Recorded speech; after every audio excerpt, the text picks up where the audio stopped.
Mama's in the living room watching Judge Judy. I'm in the kitchen eating leftover sushi, and she yells, "Oh, girl, you gotta hear this one." A man was arrested for running a theme park, and when they said, "Where's your license?" he said, "My dog ate it." Oh, you can't make this shit up. Sometimes I wonder if life's just one big cosmic joke. It's like she's on a Reddit, reading r/funny lawsuits, yelling from the couch. As she sips on a Prosecco, makes fun of all the weirdos, and then I hear her shout. Shout. It's like she's on a Reddit, reading r/funny lawsuits, yelling from the couch. As she sips on her Prosecco, makes fun of all the weirdos, and then I hear her shout. Girl, you gotta hear this one.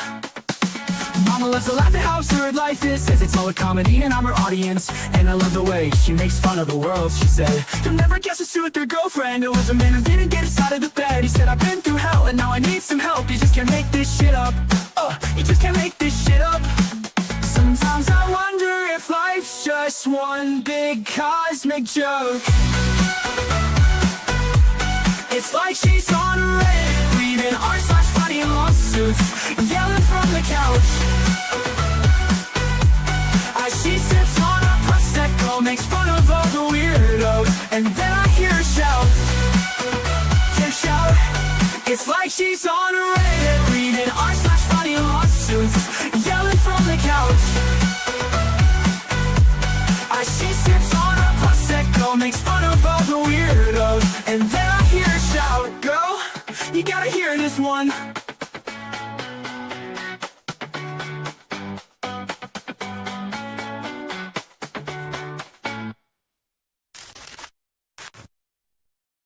Hey everybody, it's Squid. Welcome back to the channel. Happy Friday. Oh, we are going to get straight into this because we have a lot to talk about, and not a lot of time to talk about it. However, before we get into this, I'm currently doing some research. There will be some changes to this channel. You might notice some of them you may not notice or even care about.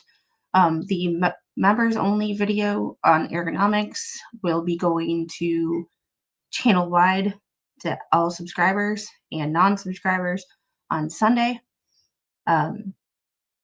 Then I am currently working on the next series of videos, which will one by one be released. It'll be a series. They will be on fall prevention. It's a lot. It's a lot.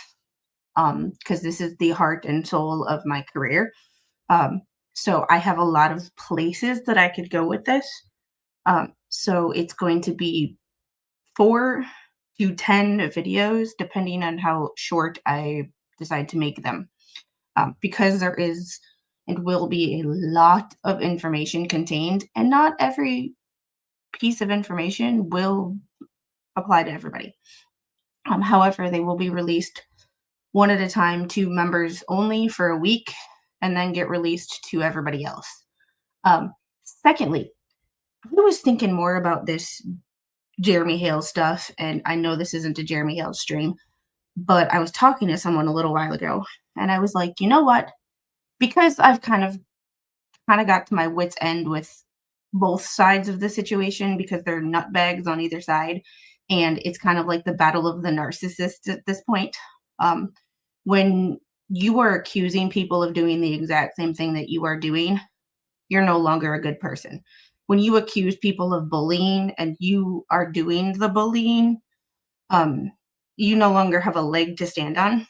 However, I was thinking about this last motion that the judge filed, and where I was like, usually I'd sugarcoat it a little bit more and be more respectful to both sides. But I'm kind of at my wit's end, especially when I'm considered now anti-what the hales. So you know what? I'm going to act like fucking anti-what the hales. Randy wrote a shit motion. You can't write a motion asking for something that's illegal in the 2 states that are involved in this. We always talk about on this channel holding judges accountable and not letting them legislate from the bench. That's exactly what the judge was doing, and guess what? A bunch of people had a problem with it. The judge isn't on Rand the judge isn't on Jeremy's side, but wipe your fucking tears. Tell your hero to use his platform, and instead of bitching about the judge, use his platform to change the fucking laws. Jeremy has freaking subscribers in every state. I'm convinced there's at least one in every state. What kind of fucking letter writing campaign and how awesome would that be to flood each state legislature, especially the ones that have that is 100% illegal to serve by email? You can't ask the judge to serve by email when serving by email in Florida and Wisconsin is illegal for individuals. You just can't. Like, that's stupid. Like, hindsight being 2020, even the thought of asking for that is like you're dumb. Like, you might be a really good attorney, but you lost common sense on that one. Um, here's my thought process though. We as citizens, we agree that process by email or service by email should be a thing because our legislatures and our laws are 20 to 30 years behind where technology is. So why don't we use, Jeremy's 730 some odd thousand subscribers to, I don't know, help change the damn laws. Tell your damn legislatures, tell your damn state Congress or state legislatures, your congressmen, your senators, that you want this freaking law changed. It seems when I thought about it and I was talking to this person, it seems like such fucking common sense, right? Like, instead of complaining that the judge is against you or biased, tell the person who is I'm just a thought process, because how many people did I have in here that were like, "Well, the judge only picked out Jeremy or the email when he asked for alternative service." No, he asked for alternative service by email. But instead of bitching about the judge and the decision the judge made, because we always talk about not legislating from the damn bench, how about Jeremy tells his subscribers to do a letter writing campaign to change the legislatures and change the laws in each state. Use the problem to help. Just a thought process that I had, and I was like, you know what? There is a particular person who makes a lot of videos and does a lot of used to do a lot of letter writing campaigns that seem to be very successful. Um,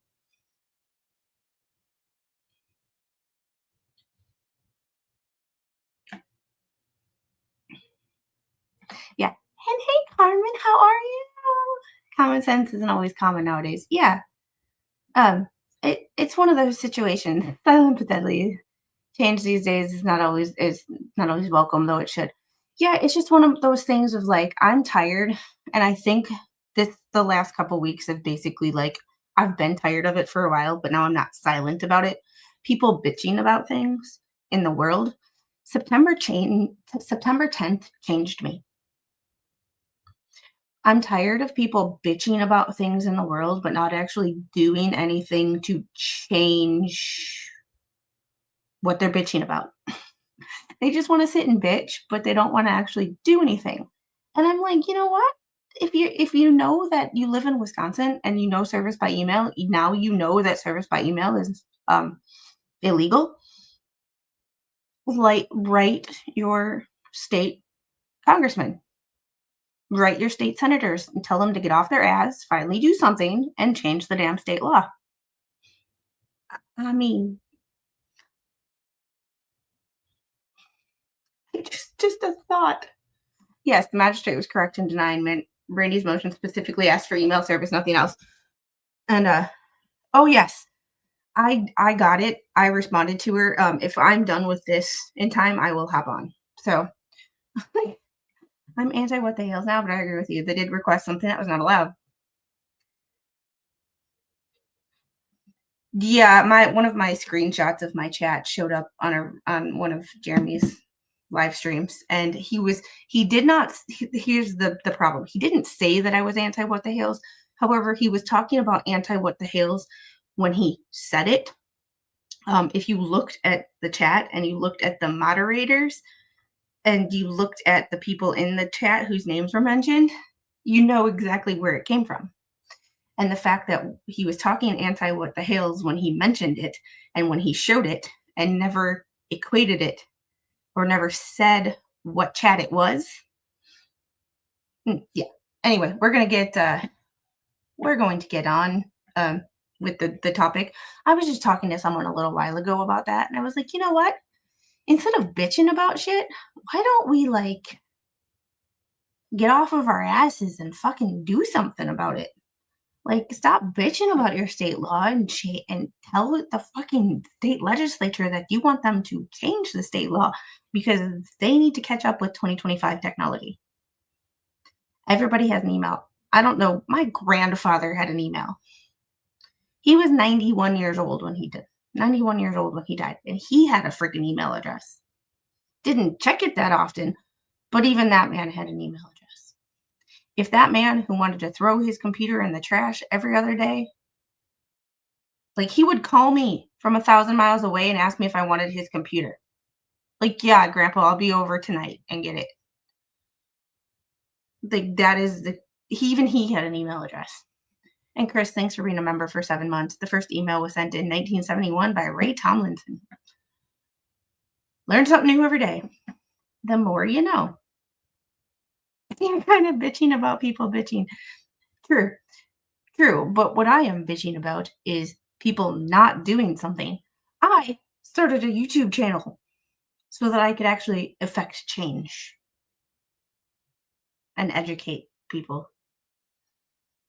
That's why more of my content now is occupational therapy related, because talking about a case that's interesting, but a case that at the end of the day doesn't affect me, where preventing someone from falling and hurting themselves not only is my career and what I went to college for and personal to me, but also might save me some money in the long run, because the less people that we have falling, the less demand on our healthcare for things that can be prevented.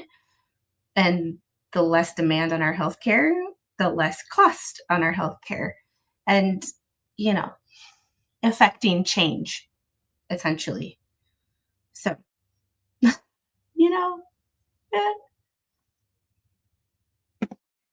My grandpa is 84 and texts better than I do. Yeah, I taught my dad how to text. My dad's 68-ish. I know my dad's birth date, like even year, but like right now I couldn't tell you how old he is. And right now my inbox is at like 400 messages. So I'm like, yeah, hey Storm Killer, hey I'm just Jen. All right. We are going to get into this. Last Friday, we left off at, I believe, document 70, which was Pam Bondi's response to, or Pam Bondi's letter to the judge. And we were going through the Epstein case, and we were talking about from the perspective of what does the judge say versus what we heard in the media of they won't release the files. Liberal judge says this. They won't. I'm tired of the back and forth between both sides. I think both sides kind of royally suck when it came. Nobody handled this situation correctly, in my opinion. So, Big Drug is already upset with me for a multitude of reasons, but some of which I legally can't get into, but that's beside the point. Anyway, we left off on reading some of the victim statements because we read what the U.S. actually asked for. Because when writing a motion, and we've learned from all of the motions that we've gone through from Bubbles without getting a headache, how you write a motion and what you're asking for and how you're asking for it and the case law you use and how you persuade the judge matters. Well, then we started going through all of the documents that were written from and on behalf of the victims. We're still going through that. Now, then we're going to read the 14-page document from the judge. Yes, it's 14 pages. So when you hear liberal judge did this, they won't release the files. Well, it's not just like a Blytho order that was, what, 2 pages or 1 page? This was 14 pages. This judge really had something to say, and we are going to actually read the case law and the precedent, because remember, at the end of the day, these might be high-profile people, but at the end of the day, it's still a grand jury. Just like I was kind of talking to someone earlier about the Charlie Kirk stuff, and they had mentioned what do we know, and they meant it in a different way. But what came to my head was, yes, it's Charlie Kirk. Yes, it's a high-profile case. However, at the end of the day, it is a civilian unaliving case. You're not going to know anything else, anything more than we know in Mia Bailey, any other case that we've been following on this channel. Just because it's a high profile person, unfortunately, doesn't make it any different in the eyes of the law. So we also have to take that into consideration, just because of who it is. And yes, we want to know. And yes, I think some of our high level government officials and former government officials are involved. And I believe people are being protected that shouldn't. But at the end of the day, this is a grand jury. And there's a reason that grand juries are sealed. I really have seriously returned victims in relation to the Epstein case. These statements were written on behalf of like people who were actually trafficked. So actual victims.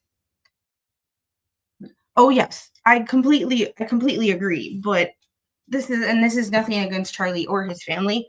But at the end of the day, that case should not be handled any differently than a DUI case or a DV unaliving. It should be handled the same way every time, no matter who the suspect is. There should not be thousands of YouTube videos on speculation and conspiracy theories. That's why I haven't talked about it, because all I'm not actually seeing facts. I'm seeing conspiracy theories. And I don't do conspiracy theories without receipts. So that's why I haven't talked about it. But as far as this goes, these are actual like trafficking victims. These are not, when I say victims in this case, this is not like people that are being protected. These are actual like people who were young girls, shall we say. All right. This was written on behalf of the Jeffrey Epstein estate. Judge Berman, on behalf of the co-executors of the estate of Jeffrey Epstein, we write at the court's invitation by order, this action dated 22nd of July, to set out the Epstein estate's position regarding the government's recent motion to unseal all grand jury transcripts in the action, subject to appropriate redactions of victim-related and other personal identifying information.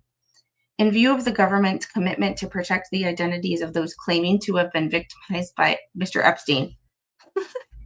I just like those claiming, as if he wasn't convicted of this prior in a different state. Just,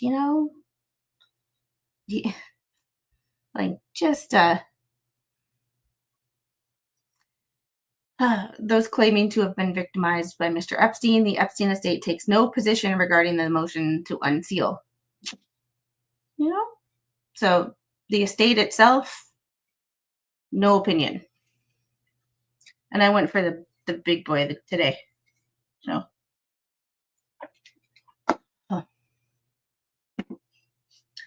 Oh, yes. And please hit the like button. Please share this stream out. These are not the most popular streams compared to the drama stream, but I believe these are some of the more important in the grand scheme of things. And I'm just scrolling to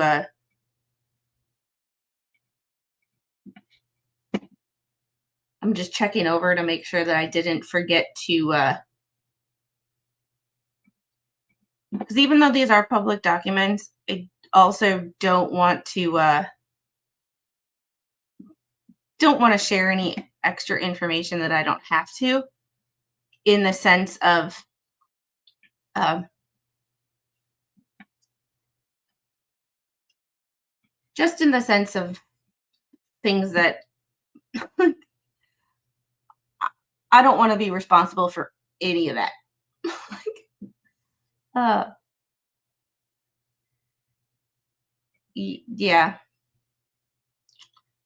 yeah,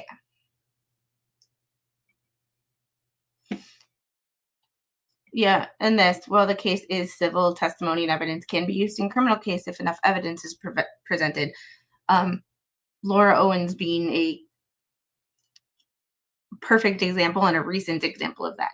Civil paternity case. I love how it's still known as a paternity case when she didn't ever prove that she was actually pregnant. But anyway, it's a oh yeah, and that's a different can of worms. That's another rabbit hole that I am not climbing into because I will never get out. Um, yeah. So this was another victim impact statement, shall you say, written by counsel. So this was written on for unsealing the grand jury transcripts in US v. Epstein and US v. Maxwell. So Berman is the judge for Epstein, and Engelmeyer is the US v. Maxwell judge. We write on behalf of Redacted in response to the belated notice that we received from the Department of Justice July 25th. Advise that the court is seeking letters on behalf of victims setting out their positions on the proposed disclosures of Jeffrey Epstein's and Ghislaine Maxwell's grand jury transcripts. By the government's admission, over 1,000 victims suffered from Epstein's and Maxwell's actions. To date, however, the combined forces of our country's law enforcement have only ever arrested these two individuals in connection with the crimes committed against countless young women and girls, and the government's recent suggestion that no further criminal investigations are forthcoming is a cowardly abdication of its duties to protect and serve. I agree. I completely agree. I have so many, like, nobody, doesn't matter if you're a Democrat, you're a Republican, you're independent, you're fucking purple, and you call yourself a duck. It really doesn't matter who you are. If you are government and you have had anything to do with handling this situation, you fucked it up. From back in 2019 saying that everything was going to be public, from 2020 to 2024 acting like this shit didn't exist, to prior to the election saying we're going to release everything, to all of a sudden I don't know shit. It just screams fucking cover up. And I'm sorry, I understand having to protect victims, and I understand there being a lot of I saw that leaked black book, and I saw the names in there, and I'm sure not everybody in there who was associated with him was guilty. And I understand that with mob rule and the mob way of thinking, people who aren't involved or just know about the situation peripherally, like, hey, I ran into him like at a party once and I exchanged numbers because I wanted his investment advice or whatever. All of a sudden they're being thrown into this shit because their name's in a book. I understand that side of things. However, there has to be some sort of better compromise than whatever is going on with everything. Like, I just it just sucks. Yeah. Ugh, I just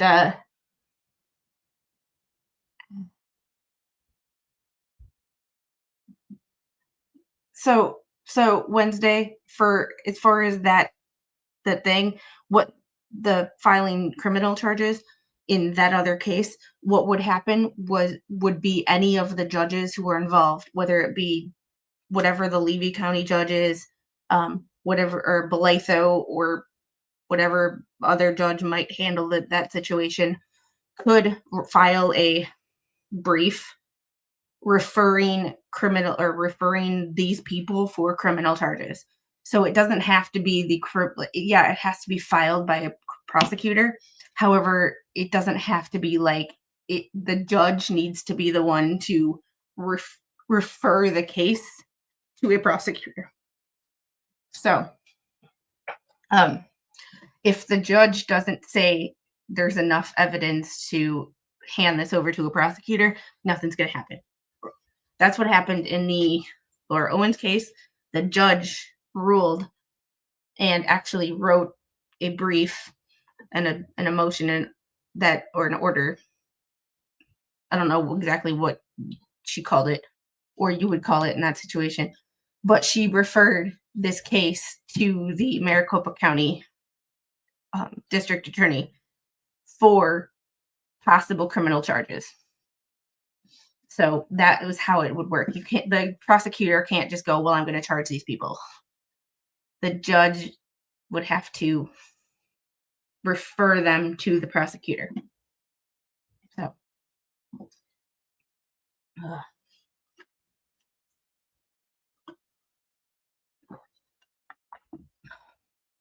all right. Footnote 1, that's a victim, is a survivor of Epstein and Maxwell's crimes and testified at Maxwell's trial.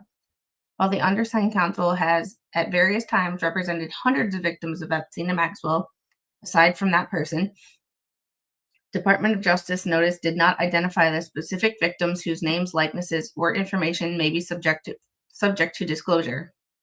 Footnote 2, of those two, Epstein escaped justice through his apparent unaliving, and Maxwell is now, to the victim's horror, herself attempting to escape justice by negotiating for herself a potential pardon. I hate that. Let's see if it. Or commutation of her sentence. The victims of her crimes unequivocally object to any potential leniency that the government may be considering offering Maxwell, a convicted sex trafficker. Oh, I completely agree with that. It's the people who are like say y'all sent me an email and then say like my email got, and it said, "Oh, everybody who talked to Squid is in trouble." Well, you guys didn't actually communicate with me. You sent me an email asking me a question and I never responded. Like, now your names would be out there and you didn't actually do anything, kind of a situation. Like, that's narrowing its focus a lot, but making it personal so that y'all can kind of understand what I'm trying to the way I'm thinking about it. Like, say I ran into you at the grocery store and I said, "Yeah, I have a YouTube channel," and I gave you my my email and my YouTube, and I put it in your phone. And then like, "Oh, you talked to this person." No, I didn't. She put her information in my phone, but I never actually got to talk to her about anything. Like, it's eh, it's that kind of a situation. The people who actually did shit, I believe their names should be out there. I don't care if they are freaking Gandhi or, the homeless person that lives on the corner. Like, I don't care what your profile or your status is. It's the people who didn't actually do anything and just were in his book as a business contact, an actual business contact, that I'm talking about. So, hey, King Bob. All right. Getting back to this, it is obviously impossible for two people to conduct a decade-long trafficking enterprise involving thousands of victims without other individuals who participated in and facilitated these unspeakable atrocities. I agree. I don't know exactly the lawyer who wrote this, but this is probably what my position would be if I were a lawyer. The recent controversy surrounding the government's decision to withhold information concerning Epstein and Maxwell's crimes has largely ignored the victim's perspective. Redacted is thankful for the court's invitations to state the victim's positions and support the unsealing of the grand jury transcripts, as well as the accompanying grand jury exhibits, with redactions only as necessary to protect victims' names, likenesses, and identifying information. Transparency is critical to justice, and the public has a legitimate interest in understanding the full scope of Epstein and Maxwell's crimes, particularly where those actions caused lasting harm to others. While it was not the victim's decision to seek disclosure of the grand jury transcripts alone, as opposed to the much larger volume of information available in the more than 300 gigabytes of fit data and physical evidence in the government's possession that should be disclosed as well. The instant motion for unsealing will help expose the magnitude of abhorrence of Epstein and Maxwell's crimes.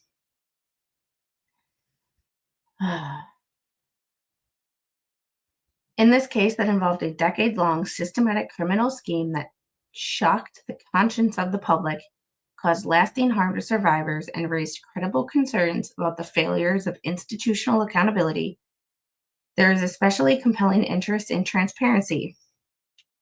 Unsealing the grand jury transcripts will illuminate the scope of Epstein and Maxwell's abuse, provide additional insight in those who enabled his abuse, and bring light to how these crimes were investigated and prosecuted. While grand jury secrecy serves important purposes, it is not absolute under these circumstances. And under these circumstances, the balance tilts in favor of disclosure.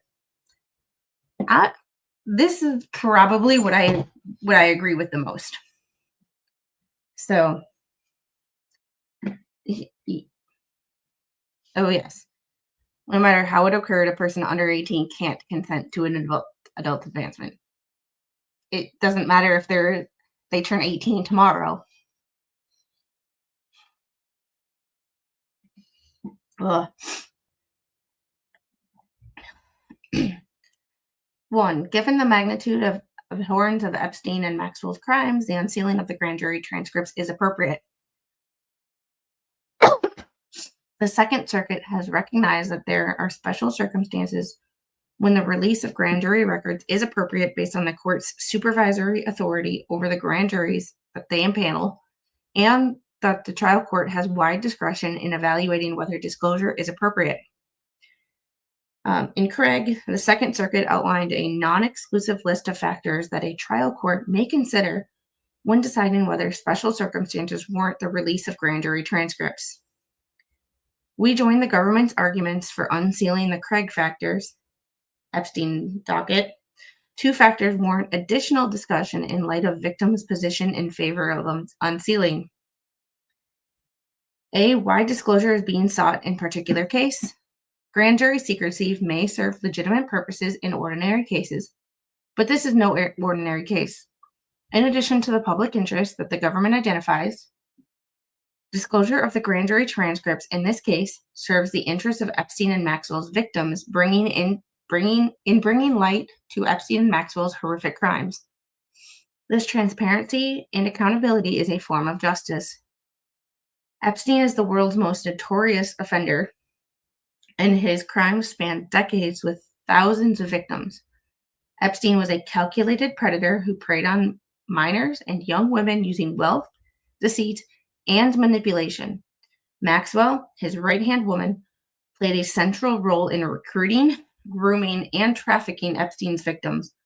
I don't often rely on super chats, but y'all, this stream, I can guarantee you by the numbers, will be throttled based on the topic.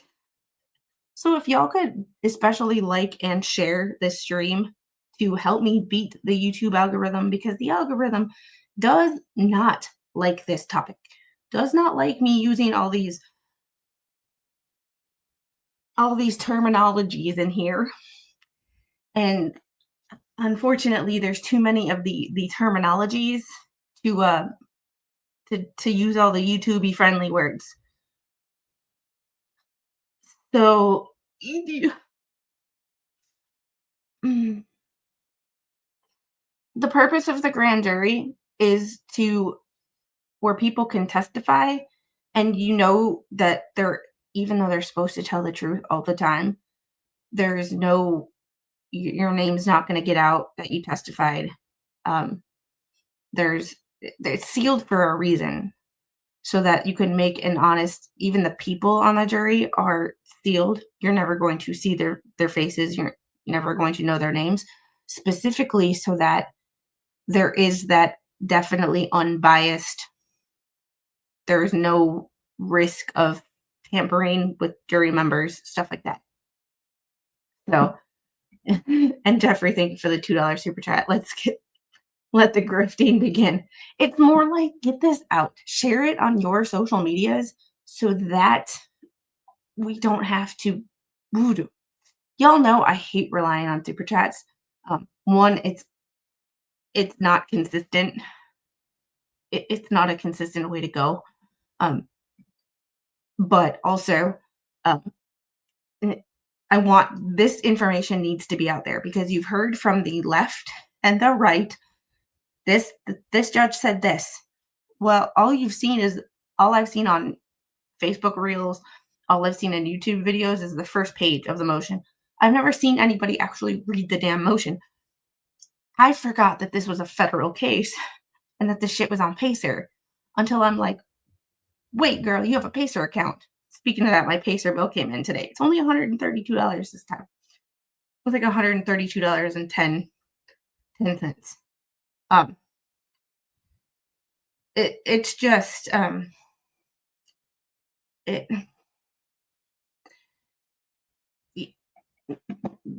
this needs to be out. I believe, and this is true too. But I believe this is the stream that needs to be shared, not for my own personal. Well, okay, I'd be lying if it wasn't for my own personal gain too. But there's a reason that I talk about shit that nobody else is talking about. It's because I want this information out here. It's like at the beginning where Stephen was like, "You're talking about shit. You're bitching about people bitching." Well, I hear people bitching about this, but I never actually seen anybody go through the documents. So we're doing it differently, and we're talking about shit that matters. Instead of just cutting through this side said this side said this. What does the actual document say? And I'm getting a better insight into. I agree with this person and this stance, but not all victims felt this way. The victim of the that we read the last time was pissed at Trump. You could tell there was some TDS in there. Um, just ugh. Oh, that 10 cents is the straw. Yeah. And Janet, thanks for the $5 super sticker. I appreciate it. And Stephen, I want to be clear. I in no way condone any of this behavior. However, the Me Too movement proved the group think on this topic. Um, you I'm inclined to agree with you on part of that in the sense of the Me Too movement did cause a lot of issues. I'm not exactly sure that this is the Me Too. I think there's way too much evidence, um, and way too much. I think there's way too much involved in this for this just to be a Me Too. Um, just like Weinstein, Harvey Weinstein in LA was a little bit more than Me Too. Um, I believe like the Duke lacrosse players was a Me Too problem.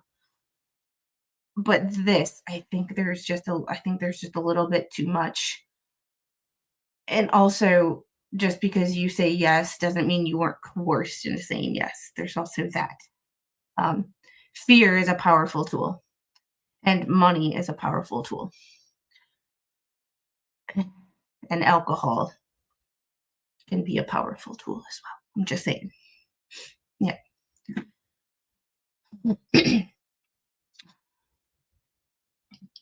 This I this I agree with.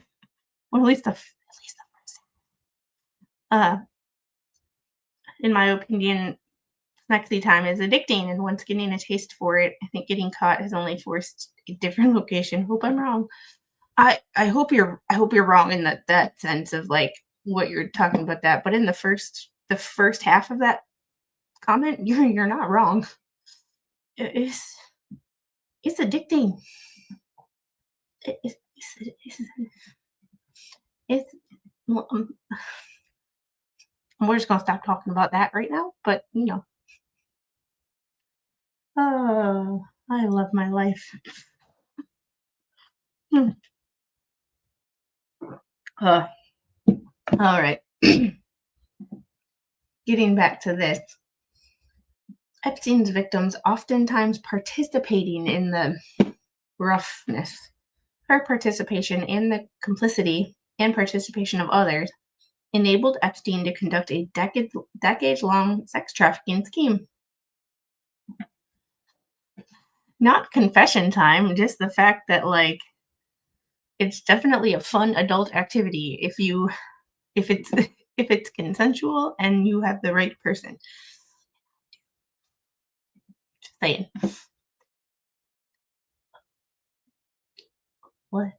Let's just say, yeah, let's just put it this way. I never have to worry about someone cheating on me. Given the magnitude and abhorrence of Epstein and Maxwell's crimes, unsealing the grand jury transcripts is not just appropriate, it is necessary to understand the full scope of the abuse and those who enabled it. For years, victims of Epstein's and Maxwell's crimes have been silenced, fearful of the repercussions of exposing the many powerful individuals in Epstein's network, many of whom have not yet been named or investigated. Unsealing the grand jury transcripts would allow additional important information to emerge without requiring the victims to expose themselves to the same ridicule, retaliation, and humiliation they would face if they were the ones to expose such information. I I feel you going over the document takes away a lot of speculation, and that's what I hate. I I'm I'm not a fan of speculation because with the amount of people on the internet, it's like a game of telephone. This person said this. Like if I were to tell um like like a couple weeks ago, um Bruce Matskin got a gifted membership to my channel. For reference, in order to get a gifted membership, you don't actually need to be in the person's chat.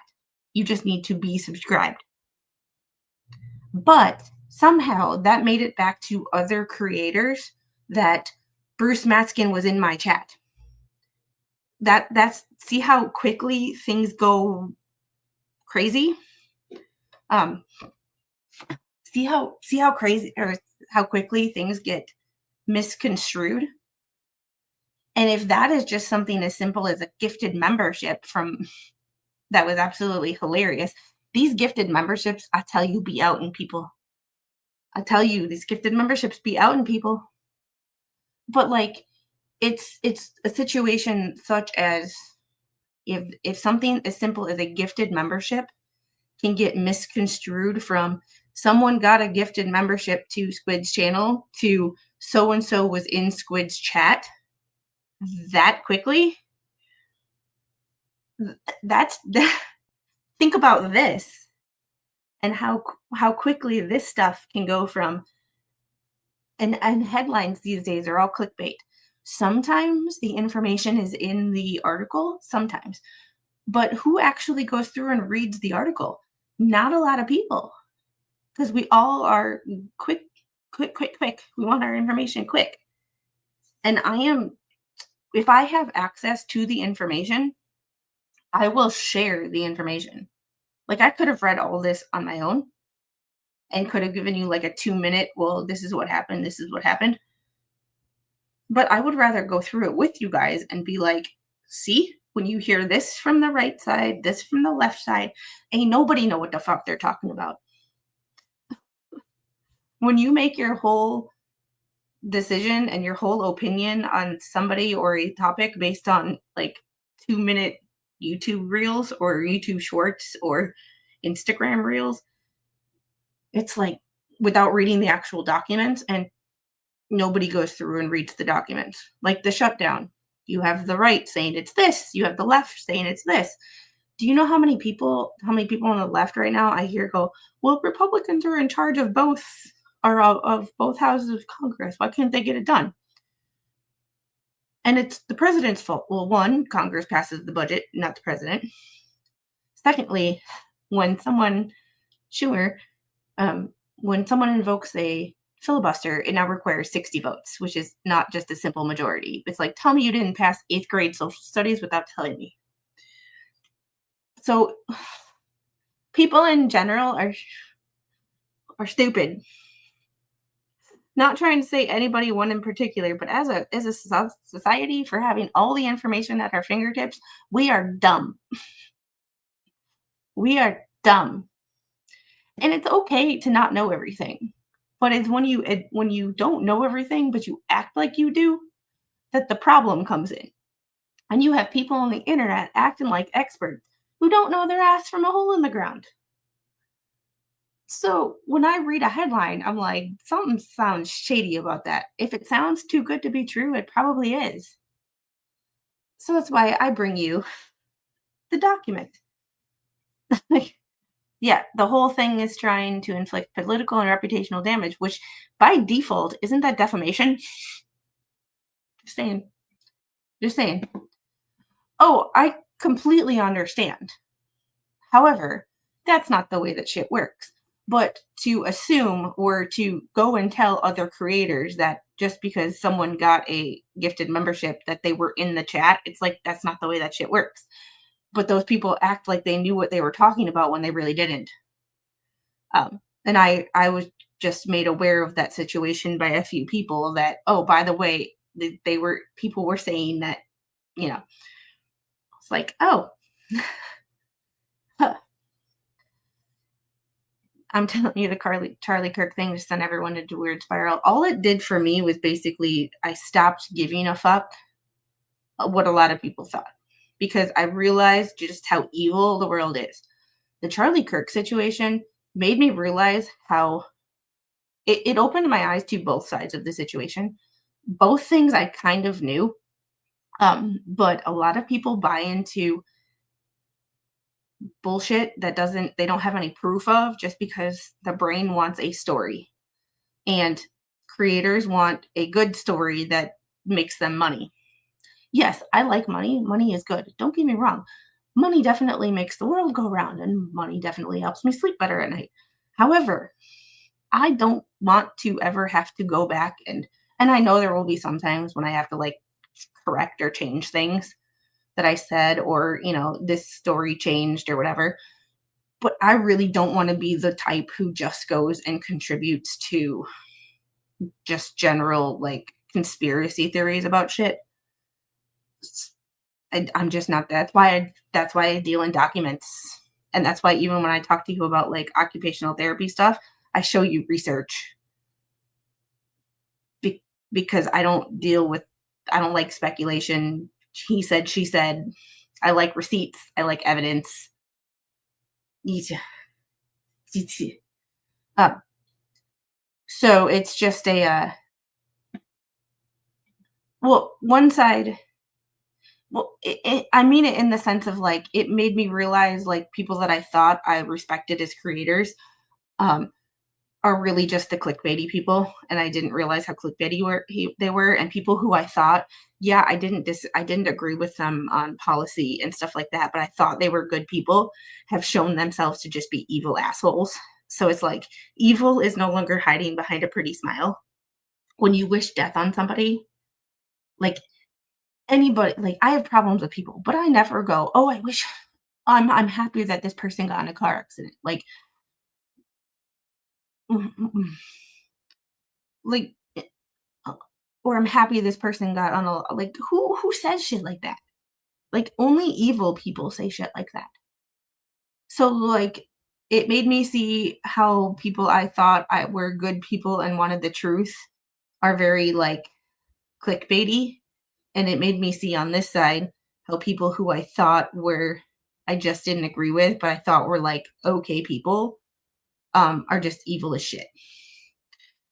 Yeah, evil's not yeah, evil's not hiding behind a pretty smile anymore. Evil is out and showing its ugly face. Uh, so I like to deal in facts. And yes, not everything that's put into a legal document is accurate. However, it's the more accurate than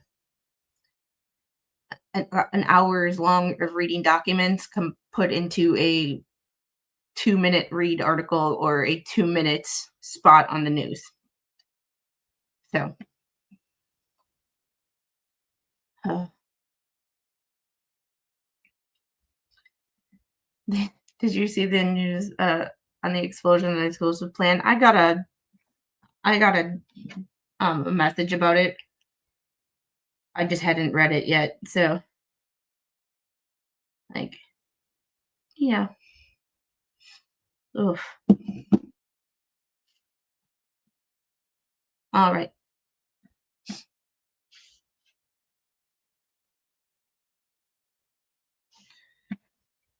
Getting back to this, for years, the government itself acknowledged that there are over 1,000 victims. Footnote 3, yet only a fraction, approximately one-fifth, have received compensation, underscoring the continuing lack of full accountability for Epstein, Maxwell, and their co-conspirators. The interests of the victims should therefore weigh in favor of disclosure. Ordering disclosure of banking records requested in connection with grand jury proceedings based on the interests of the victims. That's an interesting take. Whether witnesses to the grand jury transcripts who might be affected by disclosure are still alive. This factor considers whether individuals who may be affected by the disclosure of grand jury materials may be adversely impacted by unsealing. This case presents a rare and compelling circumstance where the victims seek transparency, not secrecy. In National Security Archive, for example, where the proceedings held substantial historical importance and the living witnesses did not express any objection to their release, the court found that the release of the grand jury testimony was appropriate. That was in 2008. The victims, represented by the undersigned counsel, who are still alive, do not just passively support unsealing, but affirmatively support unsealing subject to appropriate redactions to protect their personal privacy. Their consent to disclosure should weigh in favor of unsealing under this factor. Further, because the government intends to redact names of identifying information of the victims, there is no risk that privacy of the victims will be jeopardized. Procedures for reviewing transcripts to protect named individuals as needed allay any remaining privacy concerns. And then the footnote just refers to the DOJ and FBI memorandum that horribly written.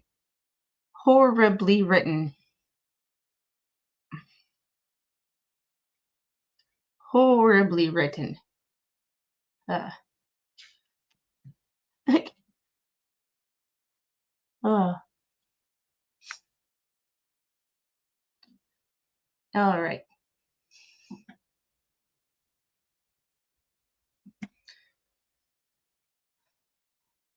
The court should address or assess the appropriateness of the redactions. The grand jury transcript should be released subject to narrowly tailored redactions of the names, likenesses, and identifying information of the victims.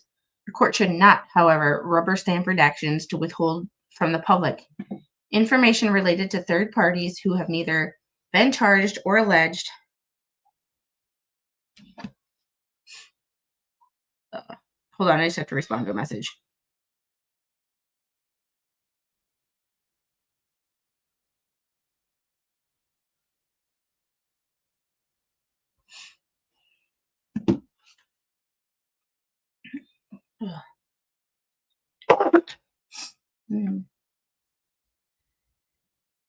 Information related to the third parties who have neither been charged or alleged to be involved in the crimes with which Epstein and Maxwell were charged Any effort to redact third-party names smacks of a cover-up. This is where I kind of have a problem. The third parties are the only reason the only reason that I don't agree with this is because of the evilness that's in this world and the mob rule and people thinking just because a third party was mentioned, like just because someone's name is in an address book doesn't mean they had anything to do with it. However, mob rule in this country and mob mentality doesn't see it that way, and that person's life could be ruined because of something they had nothing to do with. There's where I have an issue. The guilty by association. That's where I'm torn. Um, and there's no right answer. This is not a situation where it's easy easy to tell anything.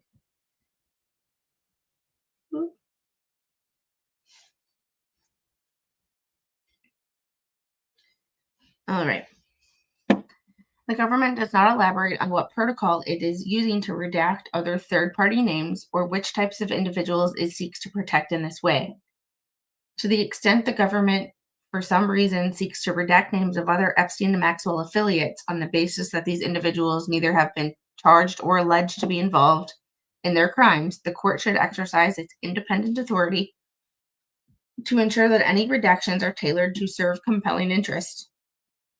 See Brown v. Maxwell, Second Circuit 2019. Even if materials are not considered judicial documents to which a presumption of public access applies, a court must still articulate specific and substantial reasons for sealing such material. Redactions of the names and identifying information of the victims is appropriate.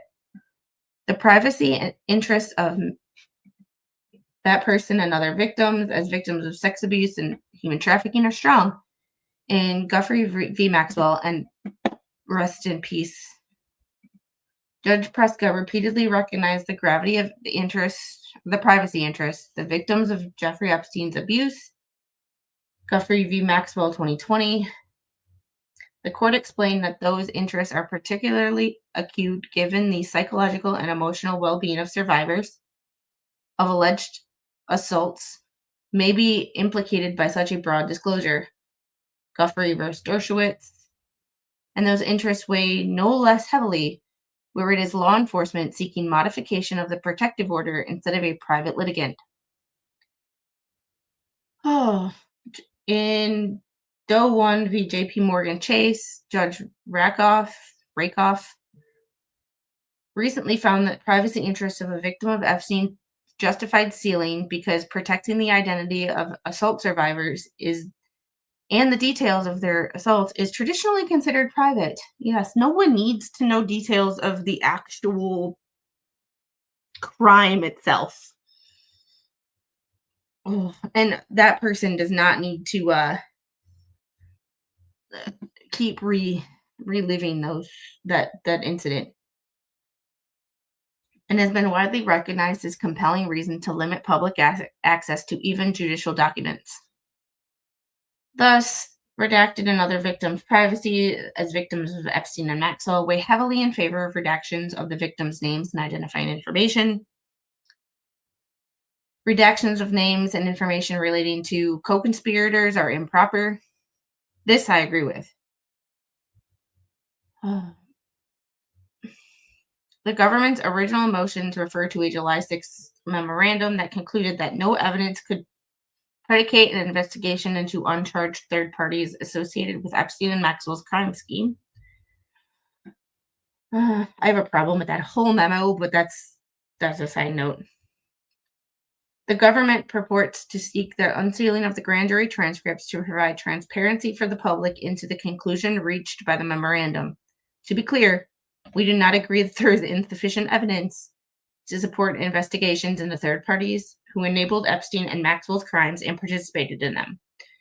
Numerous individuals have yet to be investigated, and several civil cases have been filed addressing other individuals' central involvement with Epstein and Maxwell's trafficking issues. Here's my thing. Remember how I said that third parties should be redacted, or I thought that third parties should be redacted. If those redacted names are investigated and found to be involved, they are no longer redacted. That redaction comes with a caveat.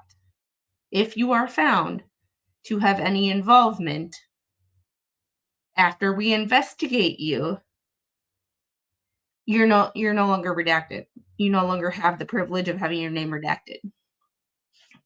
There's a It's a situation of like, you know what I mean? Like, you get the privilege of having your name redacted while there is no evidence.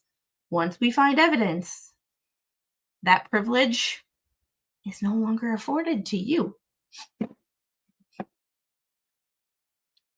As the court acknowledged, there are over 1,000 victims in Epstein and Maxwell's crimes. Less than 1/5 have been compensated. You already know that.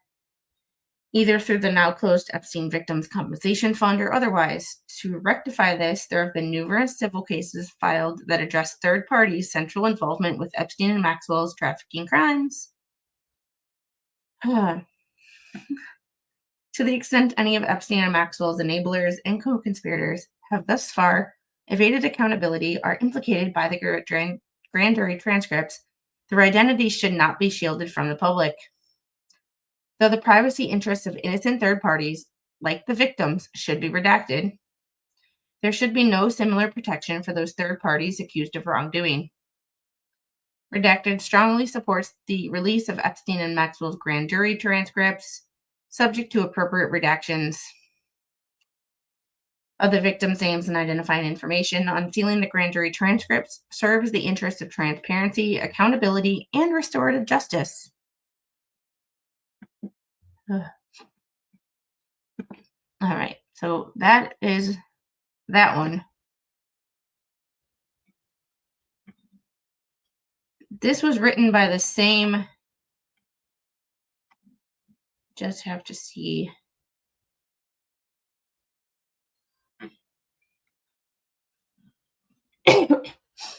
All right. There's one more, and then we will get to the actual document, because there's two rebuttals from the U.S. and I don't really feel like they're important to this situation. It's just the U.S. responding again to the order. But this is from another. We represent numerous survivors of Epstein, including individuals whose names appear in subject materials. In that vein, we write to address the DOJ's request to unseal grand jury materials.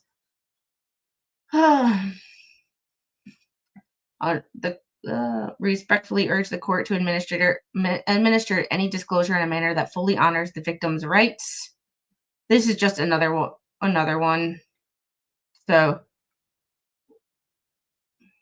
but basically says, if you're going to do it, let us see it. Like, in light of the foregoing, the victims respectfully request that the court require conferral and notice, direct the government to confer with the victim's counsel, and provide reasonable notice and opportunity to be heard before any ruling or unsealing of or public release of grand jury materials. Judicial in-camera review. Conduct a comprehensive in-camera review of the grand jury materials to determine whether the proponent has shown a Rule 6E compliant basis for disclosure, and if so, the narrowest scope of disclosure consistent with Douglas Oil. Victims counsel pre-release review under protective order.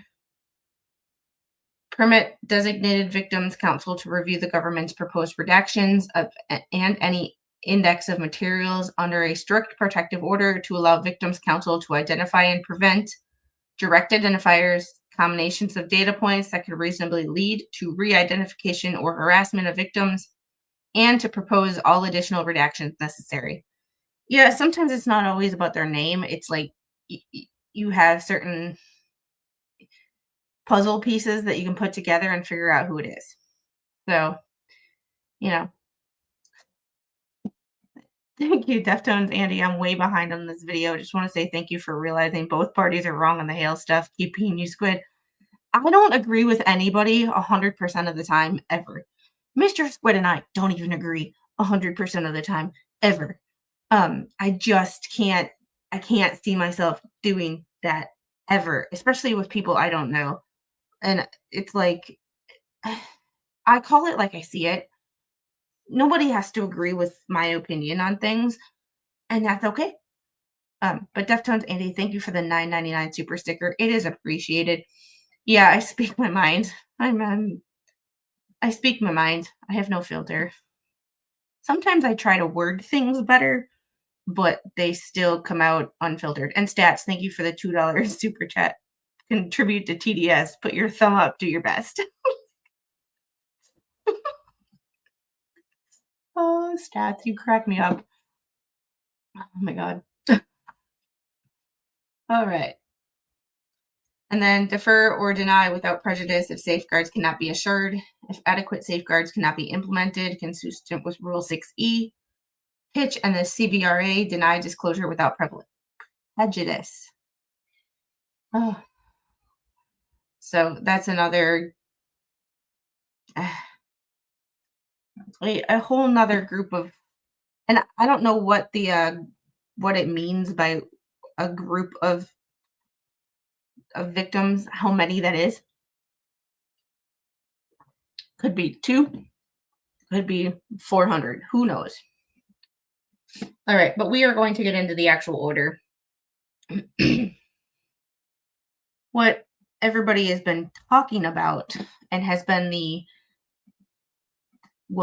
he said that a liberal judge said no. And I lean more Republican. I'm not lie. I'm not going to, I'm upfront with y'all.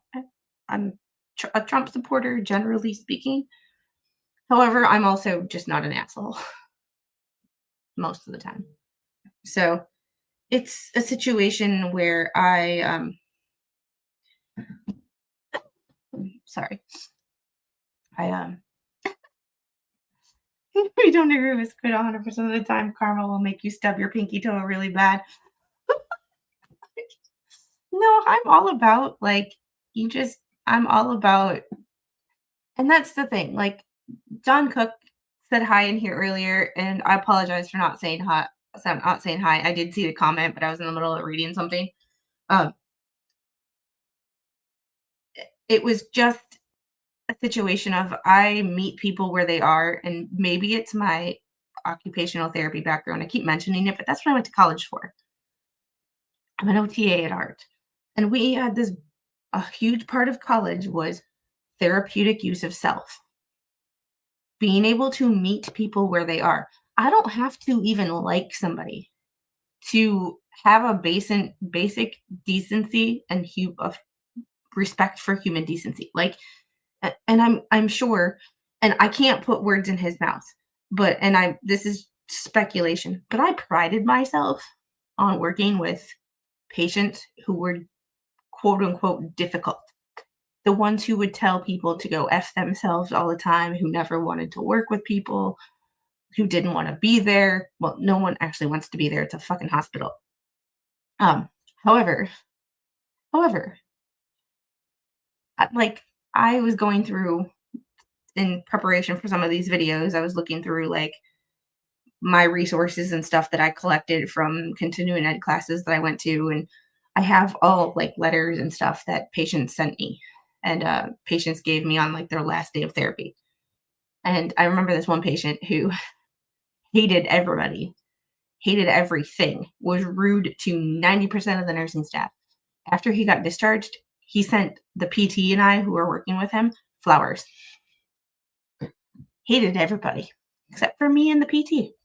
Hated my OT, hated the OT that I was job sharing with. Wasn't even a fan of hers, but really liked me.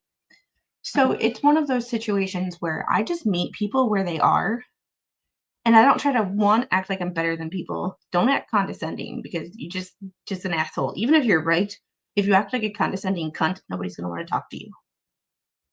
Just a thought. Just a thought. Don't act like a condescending cunt, and maybe people will want to talk to you. But I don't know. People come in here, and yeah, sometimes people get an attitude in here. Whatever. But for the most part, everybody in here, even if they don't get along, they respect me enough to keep that shit to themselves. Or be an adult, and if you have a problem with somebody in my chat, you block them. But like I I don't know. I don't know. Maybe it's the fact that I just one, I don't tolerate that shit.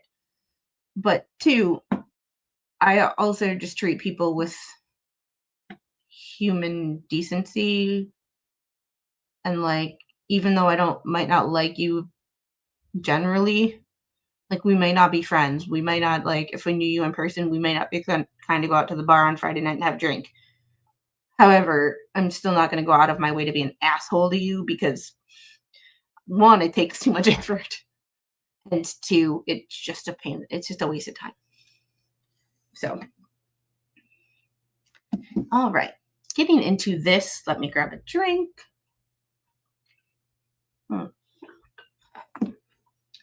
All right, this is decision in order in the Jeffrey Epstein case. I do all the bad things that you just talked about. Shut up, John. No, you don't. Happy belated birthday, by the way. I don't think I ever actually said happy birthday to you. Having reviewed, among other things, the government's motion dated July 18th to unseal the grand jury transcripts in U.S. v. Epstein, and the government's motion dated August 8th to unseal the exhibits related to the transcripts. The grand jury transcripts dated June 18th and July 2nd of 2019, together which totaled 70 pages. The grand jury exhibits a PowerPoint presentation and 4 pages of call logs, 2 letters dated August 5th, 2025, from attorneys for Epstein victims, and 2 letters from individuals, a letter from the Epstein state executors, and the opinion and order dated August 11th in the U.S. v. Maxwell, denying the government's motions to unseal the Maxwell grand jury transcripts. Remember, another thing that you have to consider when everybody's talking about the hot button topic of the Epstein grand jury transcripts, the Maxwell grand jury transcripts were the first ones to be asked for. So, see, and that's how bad my memory is. So, remember this right here. August 11th in the U.S. v. Maxwell, denying the government's motion to unseal Maxwell grand jury transcripts and exhibits.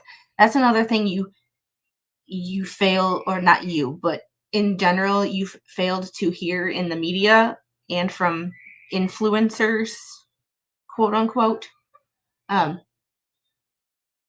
That was first. So this was dated August 20th. That was August 11th.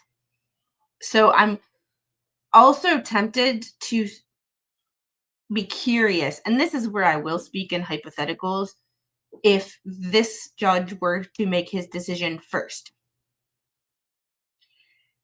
Maxwell was first. Judge Engelmeyer was first. If Judge Berman would have been first, would the outcome be different?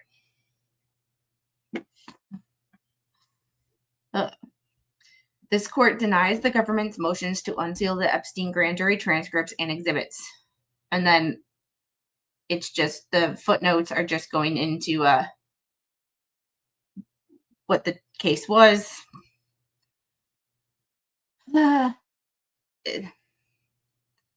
Epstein was indicted on July 2nd, 2019 on one count of trafficking conspiracy and 1 count of trafficking. Epstein never went to trial as he self-deleted, supposedly, on August 10th of 2019 while remanded in federal prison. I'm not exactly sure I believe that, but I'm open to anything.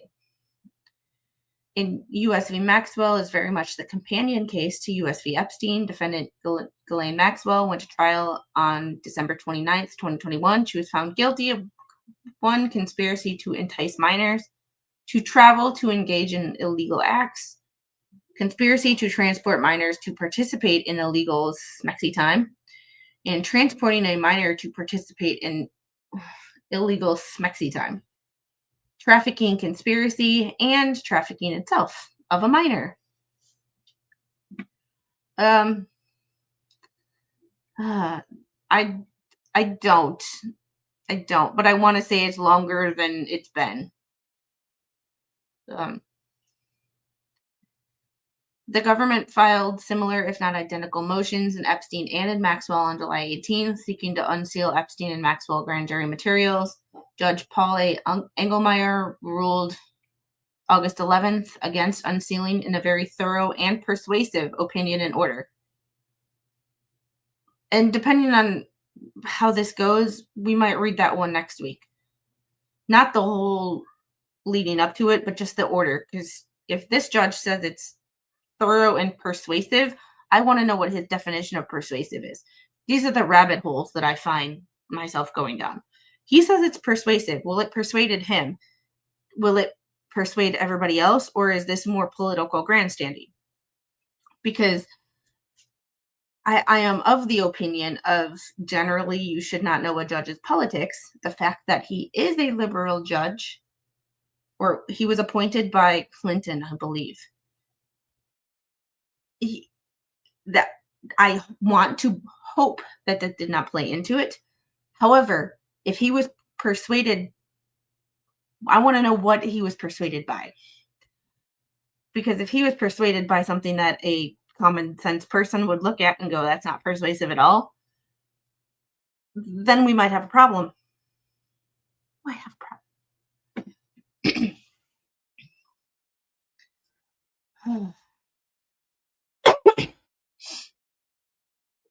All right.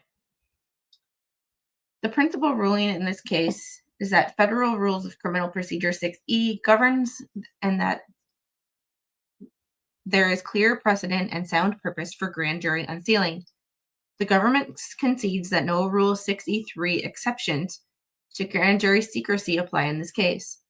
At the same time, the government fails to demonstrate any special circumstance which might justify unsealing.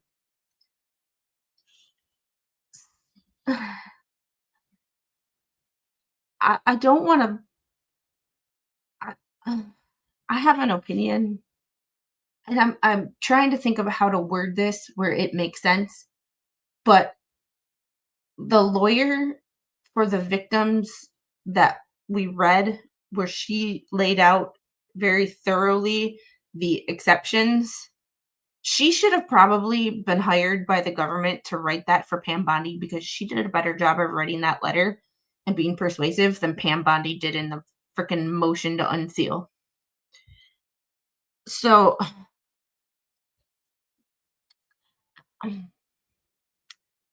I'm just gonna put it out there. I believe that if that lawyer who wrote that big long letter that we just read, um, if I believe that that would have been I believe if that lawyer would have read this or written this, let's see, I had to reopen it. Um, Sigrid Macaulay for the yeah, Sigrid Macaulay. She if she would have written the motion for the government, yeah, that letter, well, the letter was really good. The letter was really good. The original motion from Pam Bondi to get these unsealed sucked. Um, and that's one of the reasons that I wanted to read through it was because it's not about what they're asking for, it's about how they ask for it. Are they compelling? Are they using appropriate case law? Are they persuasive? That letter from that Sigrid Macaulay was pretty damn persuasive, in my opinion. I didn't agree with everything in there, but that letter was pretty damn persuasive. The government's motion to unseal was not exactly the most persuasive document that I ever read. I agreed with it, but it wasn't, it was lacking something. I don't know if it was the case law because I didn't look at all the case law. I don't know if it was, he says the government fails to demonstrate any special circumstances. And be it that was a week ago, so it's been quite the brain foggy kind of week. I went and got a B12 shot yesterday and a shot of NAD to help with the brain fog. So hopefully it gets better. But like, I don't know. I believe that that letter from that lawyer was written better than the motion from the government. There are in Reeve Craig, there is a tradition in the United States, a tradition that is older than the nation itself, that proceedings before a grand jury shall remain secret. And this is one of the things, like, people who don't live in this country who are paying attention to certain cases in this country, um, for Americans to go, well, you don't know our legal system, and those people happen to be British. It's like, where the fuck do you think our legal system came from? Just a thought. So to tell a British person that they don't know our legal system, tell me you don't know anything about American history without telling me. Just a thought. Just somebody didn't use their critical thinking skills on that one.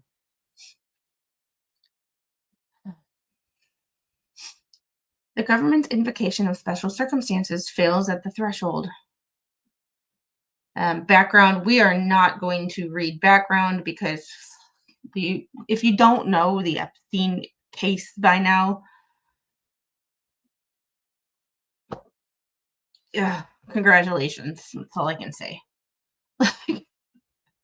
Like, oh,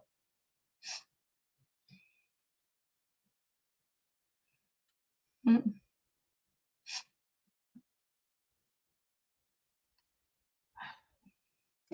ugh.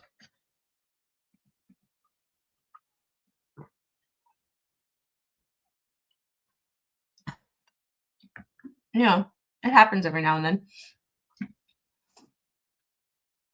All right. July 19th, he was indicted, blah, blah, blah. I just can't, Stats and Wednesday, either block each other, figure out your shit, or I'm gonna fucking boot you both.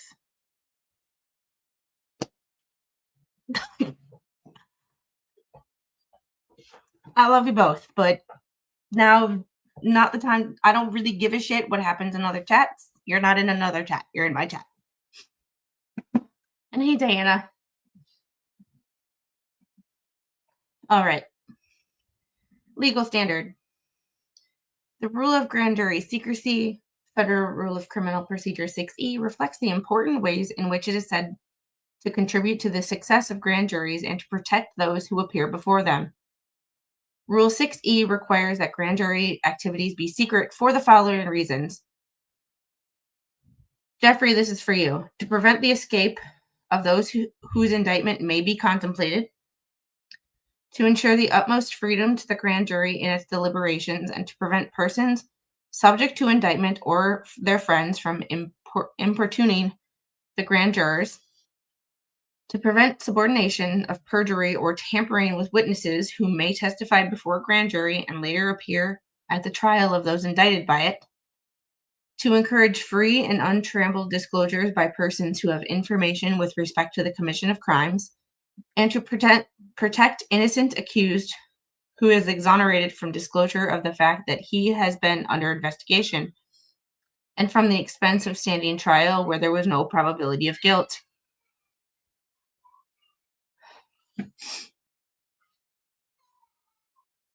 Oh.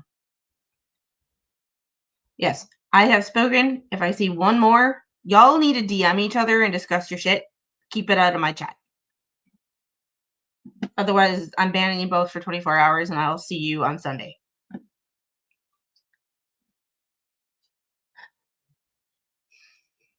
All right. There are several limited exceptions to grand jury secrecy under Rule 6E3, which resolve almost all applications for the unsealing of grand jury records. See FRCP 6E3E1V, a whole bunch of paragraphs and footnotes later. And y'all, now that I've given everybody, and that's a warning for everybody, not just the 2 people I mentioned, but it's a warning for everybody. Anybody who does it from now on, 24-hour boot instantaneously. Um, so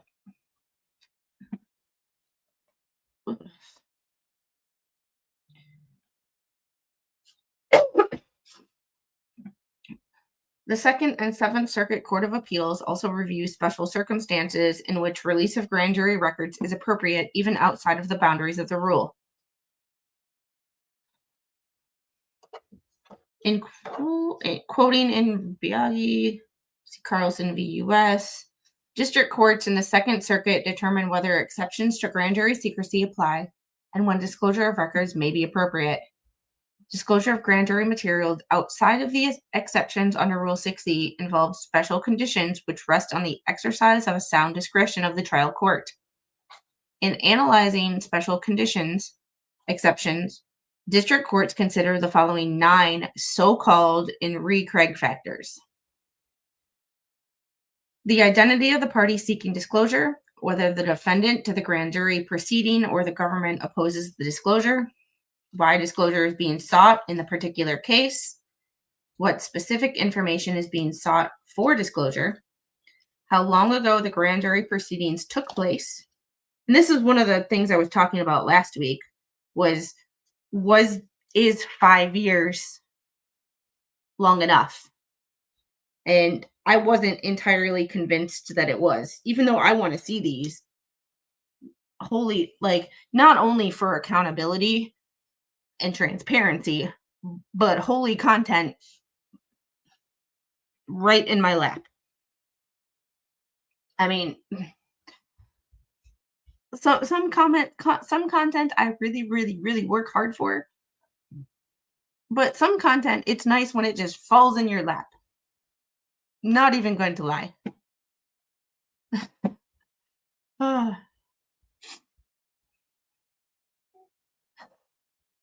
As everyone see, for the last month, almost every stream, Squid raises her voice in anger. Not good. Let's play nice. Yeah, and Gail, I'm not gonna lie.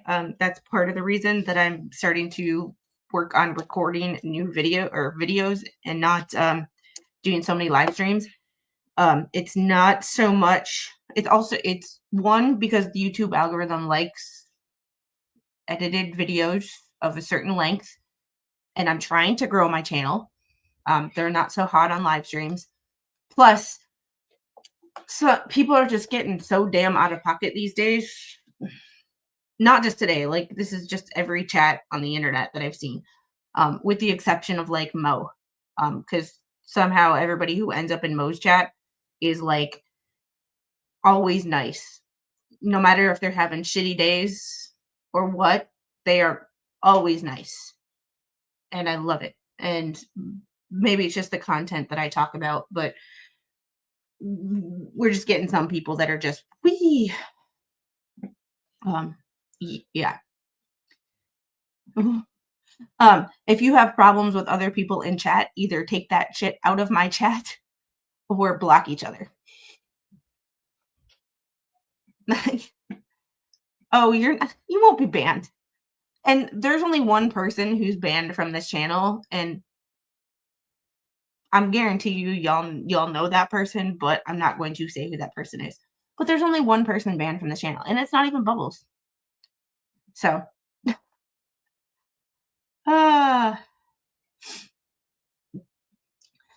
so these were the factors that I didn't think the grand jury proceedings were long enough ago to warrant releasing the transcripts. It's one of those situations, just like the email service issue, where there is a different there is a difference between what I believe should happen and what is lawful. Sometimes what is yes, this right here. Like, and Diana, big hugs. Big hugs. Um, there's there's a difference. There's just like there's a difference between what you might think and what you say, or do. There is a difference between what I believe should happen and what I think should happen based on the laws that are currently written. It, they don't always they don't always align, but and that just like morals, there's when talking about like lawyers and ethics and things like that, there is a difference between what you or I would see as an ethical dilemma and what the law sees as an ethical dilemma.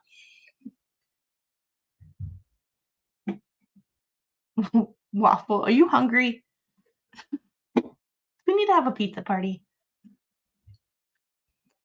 All right. The current status of the principals of the grand jury proceedings and that of their families, the extent to which the desired material, either permissibly or impermissibly, has been previously made public, whether the witnesses to the grand jury proceedings who might be affected by disclosure are still alive, and the additional need for maintaining secrecy in the particular case in question. The party seeking to unseal the grand jury materials must demonstrate that unsealing is appropriate. The burden is on the requester to demonstrate that disclosure is appropriate, and the baseline presumption is against disclosure. And I don't believe that I don't believe um I don't believe that the US's motion was good enough. I I just don't. Discussion. The government concedes that it cannot meet any of the exceptions specified in Rule 6E. Rather, the government contends that unsealing is warranted under a particular special condition, namely a public interest exception. Contrary to the government's depiction, the grand jury testimony is not a matter of significant historical or public interest. Far from it. Interesting. There is certainly and appropriately lots of discussion about the Epstein case, and for that reason, the court is proceeding to evaluate the validity of the government's special condition claim under the 9 in re Craig factors. Factor 1. And see, this is what you didn't hear in the media.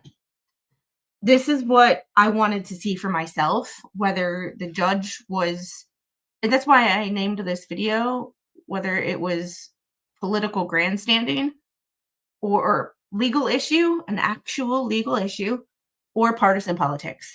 And so far,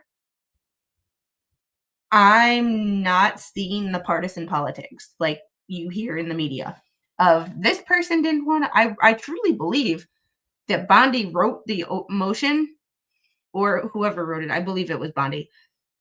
She at least signed it. Whoever wrote it actually wanted these released. Like, I don't think that they wrote it in a way where they knew it was going to get denied. Because, you can write a motion. It's like you can write a motion in a way where you know it's going to get denied just going through the motions. I believe, just like you can write a medical document, like an order is going to get denied based on how you write it. I think that the government truly wanted these released, were unsealed. I just think she really fucked it up. Because as of now, I'm not seeing anything from this judge that is plain partisan politics. And this is coming from someone who leans Republican.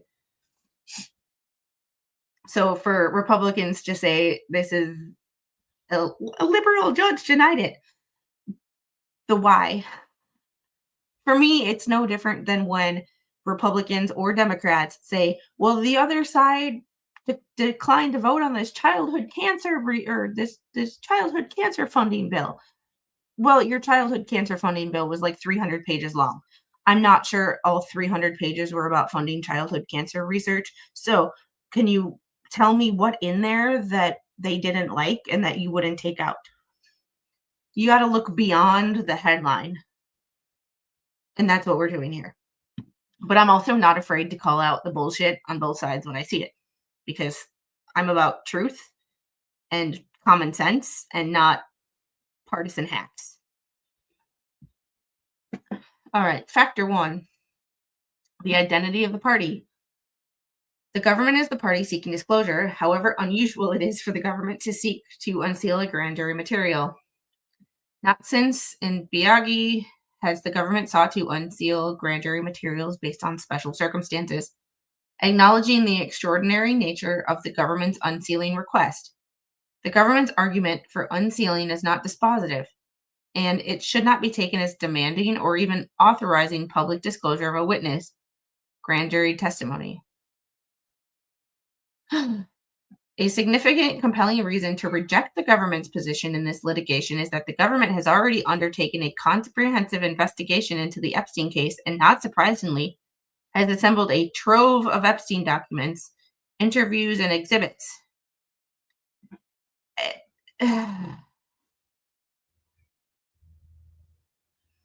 And the government committed that it would share its Epstein investigation materials with the public. See press release, Department of Justice, Attorney General Pamela Bondi releases first phase of declassified Epstein files. Okay, I'm not going to, okay, I'm going to be completely fucking honest with you. And I think that's all why y'all are here. I agreed with this judge until this paragraph. At this first, identity of the party and disclosure, he had me in this first paragraph right here. But when he started mentioning the fact that they had other files, that's not the fucking point of releasing the transcripts. That has nothing to do with releasing the transcripts. So he lost me on that one. And that's where I do kind of I don't know. Tell me what y'all think, because, and if you're on replay crew, tell me what y'all think in the comments, because he had me up until that point, and this second paragraph I feel like is playing kind of the partisan politics. Well, y'all said you had all of this already. Why don't you just release that? Y'all have a trove of documents. And while that might be true, I don't think that has nothing to, I think they're two separate issues, and I personally would like to see them all released. This is where I'm wondering if it's the partisan politics. I'm not going to release the transcripts because y'all said you had all this already. So if y'all had all this already, go ahead and release it. Almost like a threat. I don't know.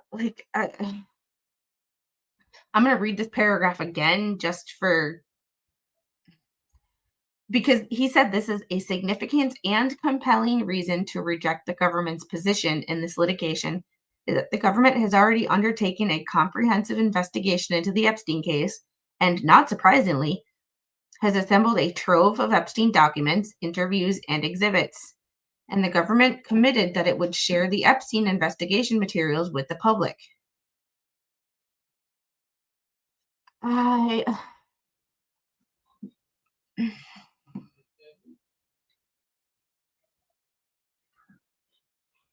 Pants are prison, but corn dogs are gross. This is where I think it's getting maybe not partisan, but he's putting his own personal opinion where it should be a matter of law. And that seemed a very personal opinion to me.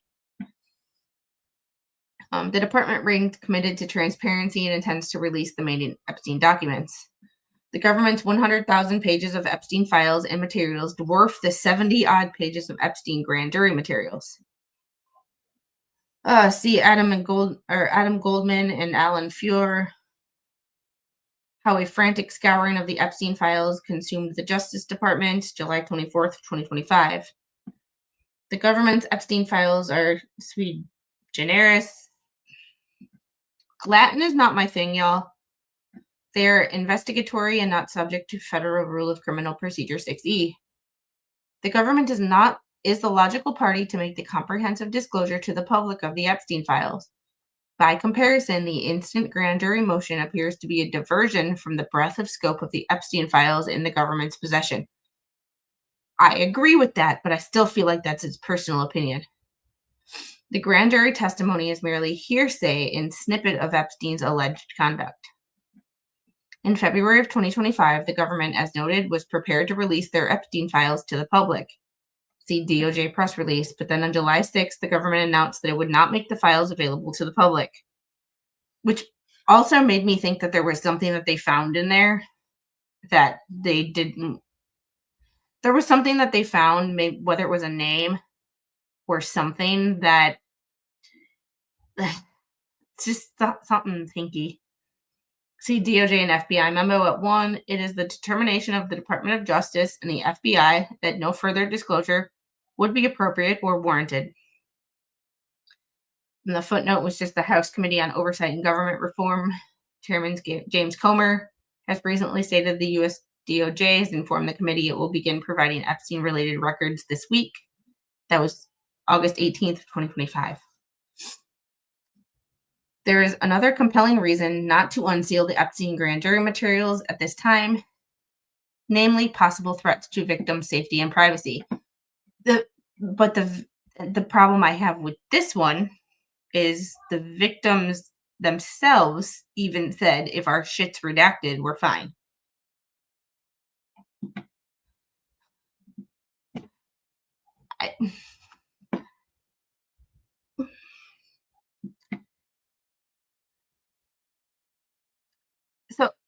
And this is only part 1, or factor 1. The court received a very compelling letter dated August 5th from 3 leading victims' rights attorneys who have stated any disclosure of grand jury material, especially material that it could expose or help identify victims in any way, directly affects CVRA's fairness, privacy, and conferral protection guarantees. Edwards et al. Letter dated August 5th. These attorneys represent numerous survivors of Jeffrey Epstein, including several individuals whose names and identifying information appear in the subject materials. But they also had, let us see what you've redacted before you release them, in there. And he didn't. Yeah. I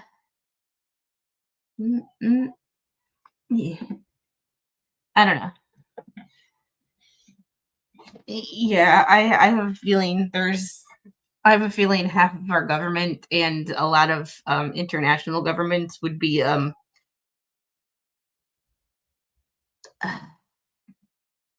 going down with the ship.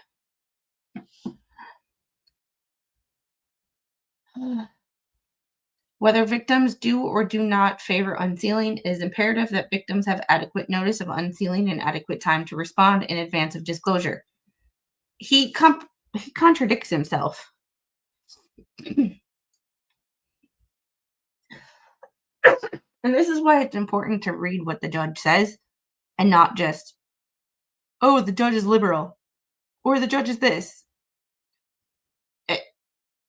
It's important to actually hear the judge's words, because sometimes they contradict, just like attorneys contradict their own arguments. Sometimes judges, when you talk too much, you end up contradicting yourself. And he starts off with any just material that could expose or help victims and identify victims in any way directly affects the CVRA's fairness, privacy, and conferral protection guarantees. But then he also says he copies, whether victims do or do not unfavor sealing, it is imperative that victims have adequate notice of unsealing and adequate time to respond in advance of disclosure. He quotes 2 different parts of that document which contradict each other. That's why I just said the judge is ostentatiously being pedantic. We used a lot of words that are bigger than me. Like, they're bigger than my brain right now. It Victims did not have sufficient notice before government filed the instant motions to unseal. Yeah, but this was a month and a half ago. And also, just because you put in a motion to unseal, so okay. Oh, he contradicts himself again and kind of doesn't. Oh my god. Why do lawyers, because at the end of the day, in 49 out of 50 states, in order to be a judge, you have to be a lawyer. And why do lawyers talk so much and like to hear themselves talk so much that they end up making themselves look stupid? Because I don't think this is a partisan politics issue. I just think this judge is an ass who likes to talk. He just strikes me as, like, from his writing, like, he just strikes me as an asshole who likes to hear himself talk. Like, that's it. If I were to profile his personality, that's what I would see just by reading his document. Because victims did not have sufficient notice before the government filed the instant motions to unseal. One, Trump made in a press conference, or said in a press conference, I want Pam Bondi to release everything that she can, or, like, the transcripts. Secondly, this motion to unseal was filed in July 18th. Just because you release them, you can write an order saying, yes, I'm allowing the release of the transcripts. However, you have to meet with the victims' representatives to approve the redactions prior to releasing them. It's just like, it doesn't. And if the victims say, no, that's not redacting properly, then you can't release them. It seems like, it just seems, so maybe educated beyond his intelligence just a titch. Yeah. Hey. Hey, Sandra. The government must ensure a proper review and redaction process in coordination with the Victims' Counsel. It is critical that the victims be afforded narrowed tailoring, maximal privacy protections, and meaningful victim participation in accordance with the Crime Victims' Rights Act. And best practices require advanced approval of redactions by an objective party. But you literally denied that and never gave the U.S. the opportunity to do that. So, and usually I don't like government anything. So, like, the fact that I'm siding with the government here is fucking weird. It's weird. Did you get rattlesnake bites? Rattlesnake bites are the best.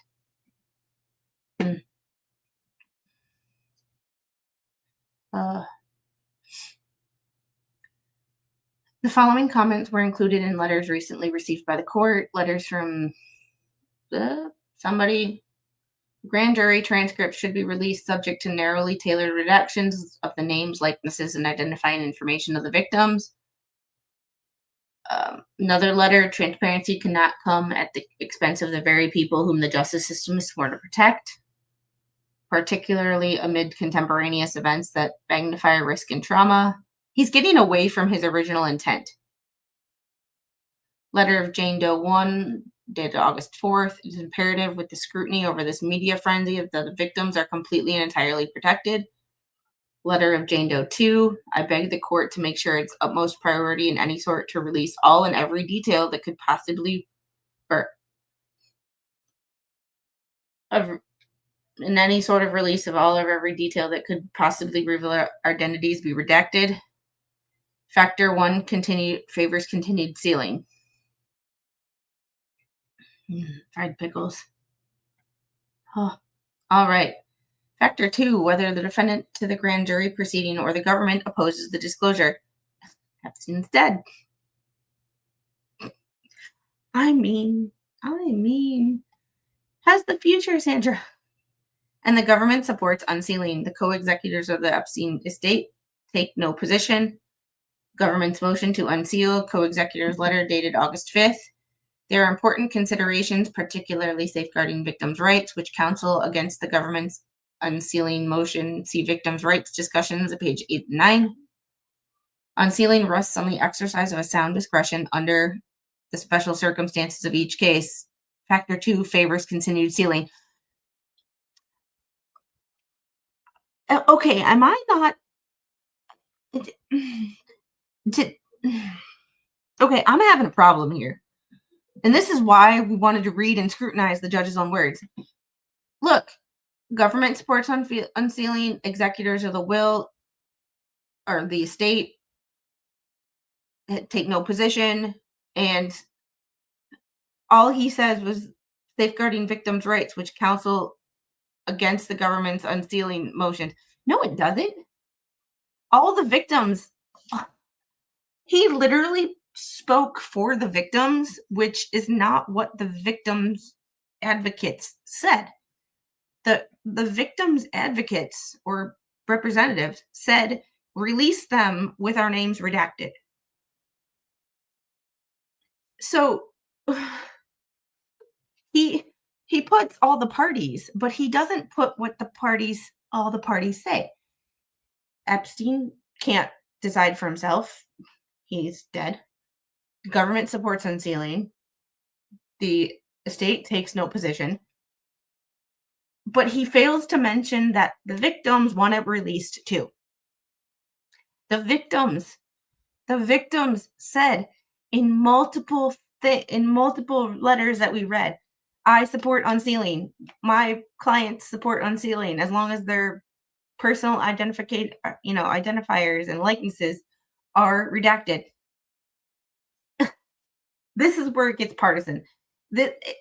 Wait, I lied. This is not where it gets partisan. This is where I think the judge is just dumb. This is where I just think the judge is just stupid, because he literally mentions the parties that either don't have a stake or want it revealed, but he fails to mention what the victims actually want. He puts words in the victims' mouths. There are important considerations safeguarding victims' rights, which counsel against the government's unsealing. Victims' rights discussion at pages 8 and 9. The unsealing rests on the exercise of sound discretion under special circumstances of each case. This is where he's just an idiot. This judge is not judge is not it. And just in case anybody wanted to know who he was, this is, let's see if I still have it.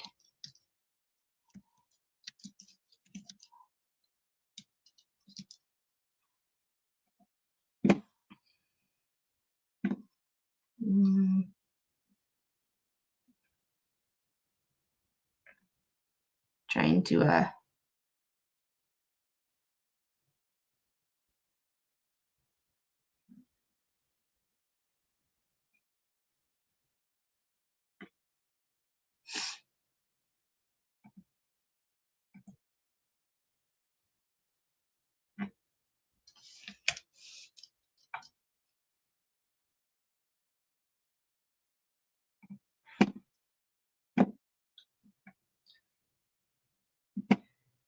I'm going to stop sharing for just a second.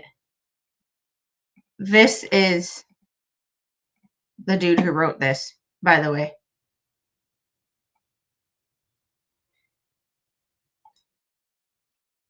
Doesn't look like the most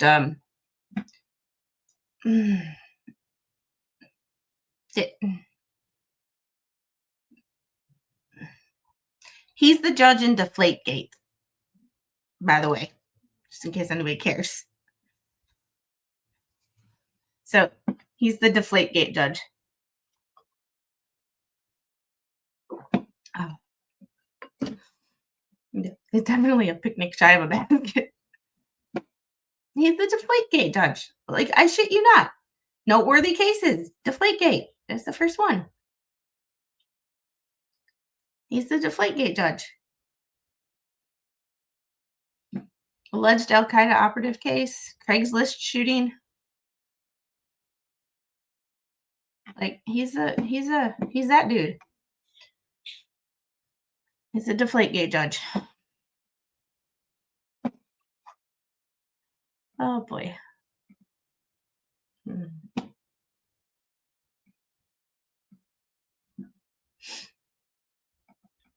Yeah, that's a good point too. I don't disagree with you.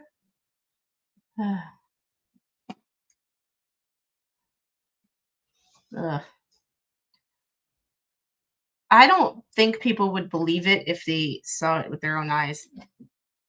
I don't. So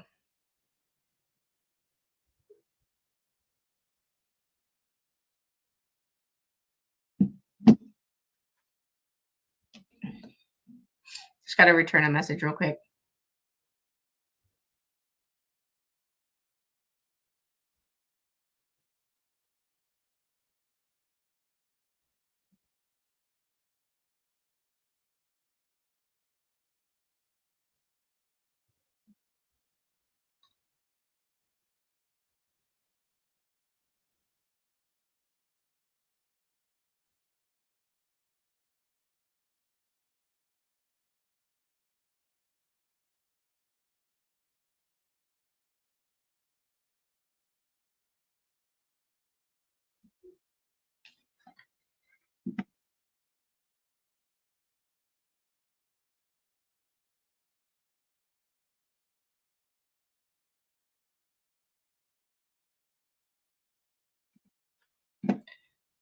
All right.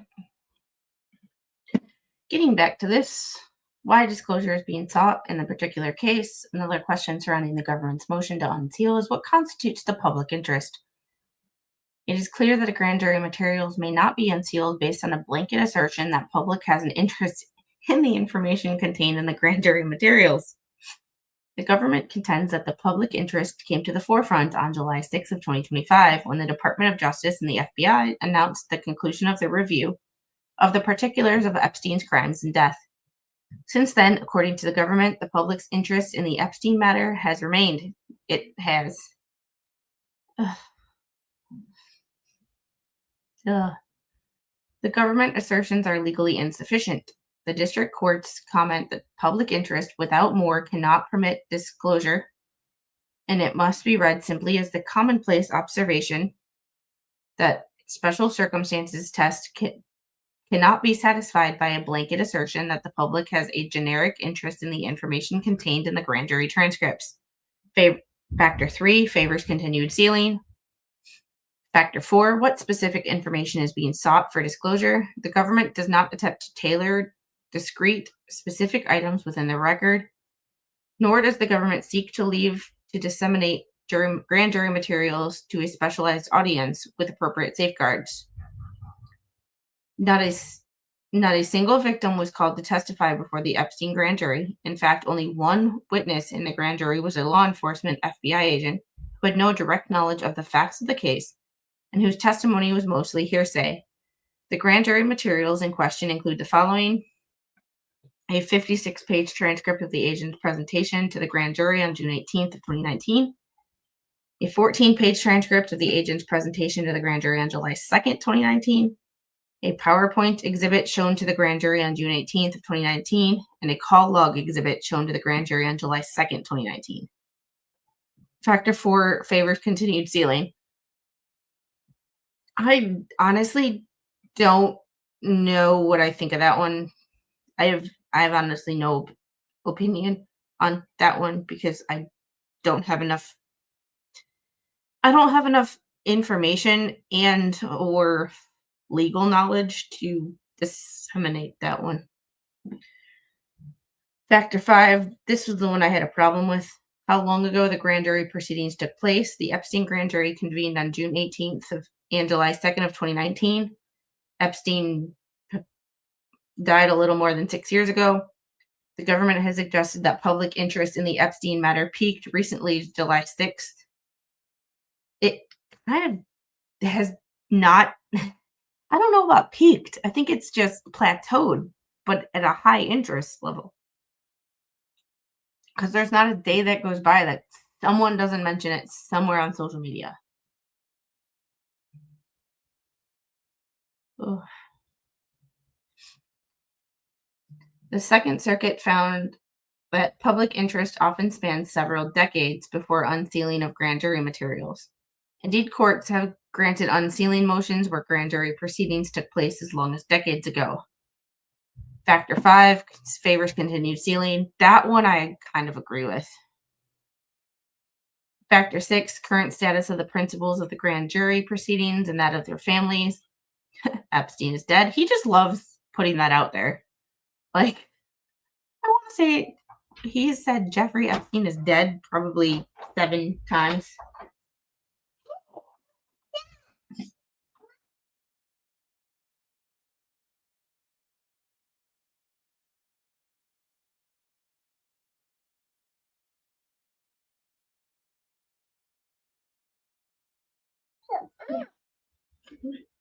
I'm just working right now, Boo. I love you. Yeah. Okay, bye. Bye. All right. Epstein is dead, and representatives of Epstein's estate have taken no position. Factor 6 is neutral. Factor 7, the extent to which the desired material either permissibly or impermissibly has been made public. Desired materials refers to relatively modest amount, 70 pages plus exhibits, of Epstein grand jury information, which is secret under Rule 6E. The material was sufficient to obtain the indictment of Jeffrey Epstein, but not more. Because Epstein passed before trial, the material was never presented to a trial jury and was never subjected to examination and cross-examination. It was hearsay testimony of one FBI agent. So? The government has estimated that some Epstein grand jury information became public via the Maxwell criminal trial and also through civil cases related to Epstein and Maxwell. In making its assessment, the government compared the Epstein grand jury exhibits against the trial record and exhibits in the Maxwell trial, as well as against any publicly filed civil complaints. Because the Epstein case never went to trial, most of the Epstein grand jury materials did not become public. Denying a motion to unseal in part because some of the materials requested by the applicant were not public. Desired material refers also to the government's substantial investigative trove concerning the Epstein case, and presumably the Maxwell case as well. The government has so far withheld these materials from the public. Very recently, the government announced that it was going to make these materials public, presumably piecemeal, in response to a congressional subpoena. See Michael Gold, top Republican, says Justice Department will begin sharing Epstein files. She's putting stickers on my foam roller.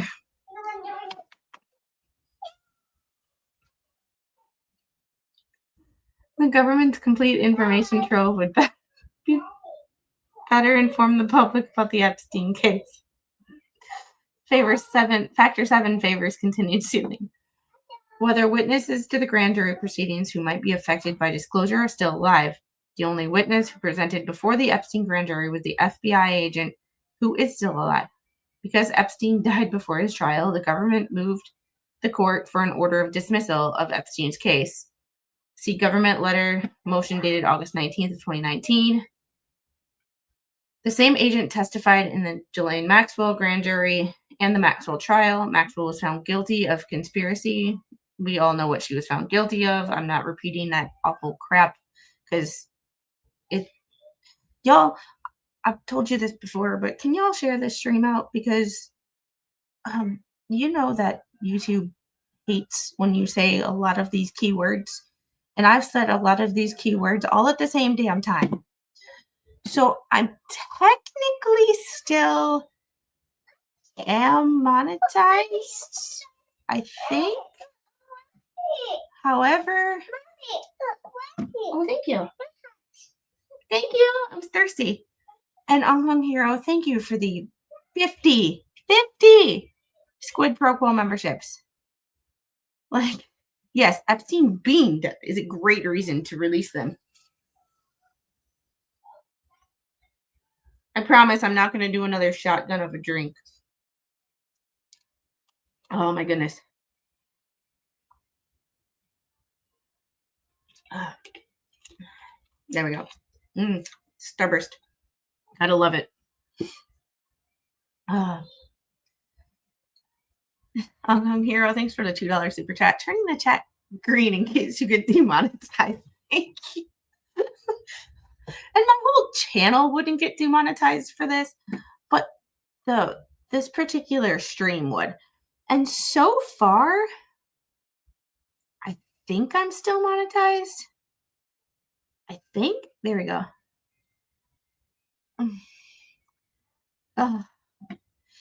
Oh, Jeffrey, did you see on Discord somebody made Chris made my little chugging of an energy drink into a GIF or whatever you call it. So, but Uncle Hero, thanks for the $2 super chat. Oh my goodness. Like, okay. So sorry about the ads, but one, I don't rely on super chats, and your girl's gotta make a little bit of money for her time. And secondly, this stream, but y'all sharing this stream, because honestly, guys, I have not seen anybody read through this. And I said it before. I said it earlier in the stream, but I have not seen one single creator. And obviously, there's thousands of creators that I have no idea who they are. Might have very well have read through this entire thing. I do not know, but nobody that I saw has read through this entire thing. So and I'm so sick of the back and forth. The world needs to know what's actually in this document and what the judge actually said, not what influencers on either side. Because I'm sorry. I know I'm not trying to say this with like a back in my day kind of fucking appearance, but when a 21-year-old tries to tell me that they know more than me about the world based on a 2-minute reel, and I'm 40 and I've been all over the world in the military and I've seen a lot of shit and I've dealt with a lot of shit. My jobs in my life, take this one with a grain of salt, but my jobs in my life have been military, airport, hospital. Those have been my careers. I've had odd jobs here and there, retail and stuff, but like my careers have been military aviation, civilian aviation, hospital. I've seen a lot of shit. I have a lot of experience in a lot of areas. I've lived in multiple states. I think I've lived in 7 states now? 8 states? I'm not really sure. I do the math. But like,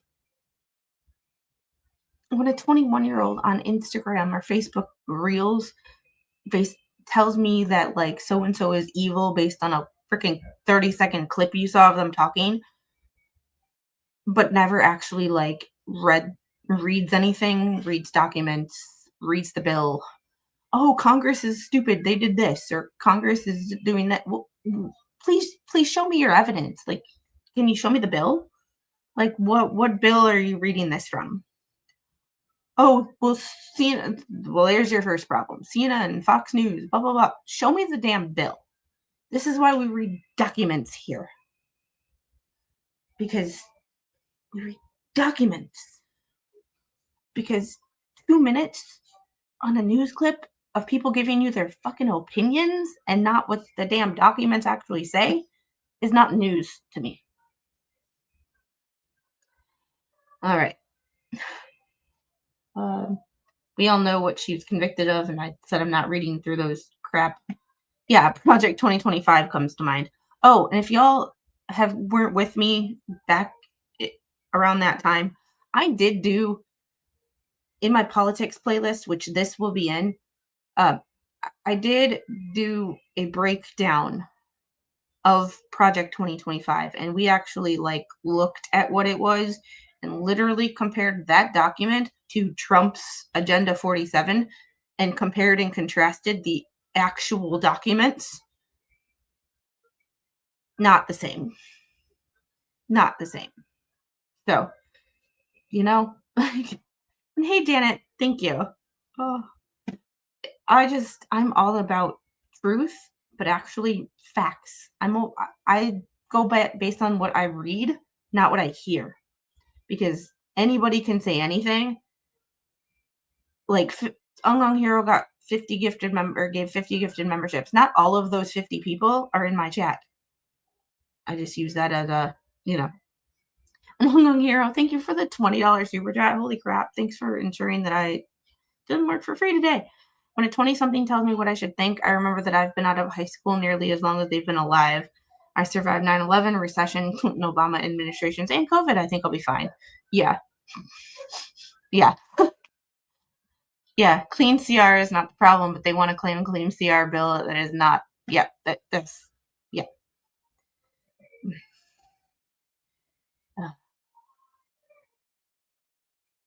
And right here, I think we're all waiting patiently for them to give us Epstein's results on them saying they had some brought it to be. Yeah, give it up when they didn't have people that are not. And you're never going to make everybody happy. There is too many people in this world. Like, there's 21 people watching right now. I'm pretty sure not all 21 people agree with me.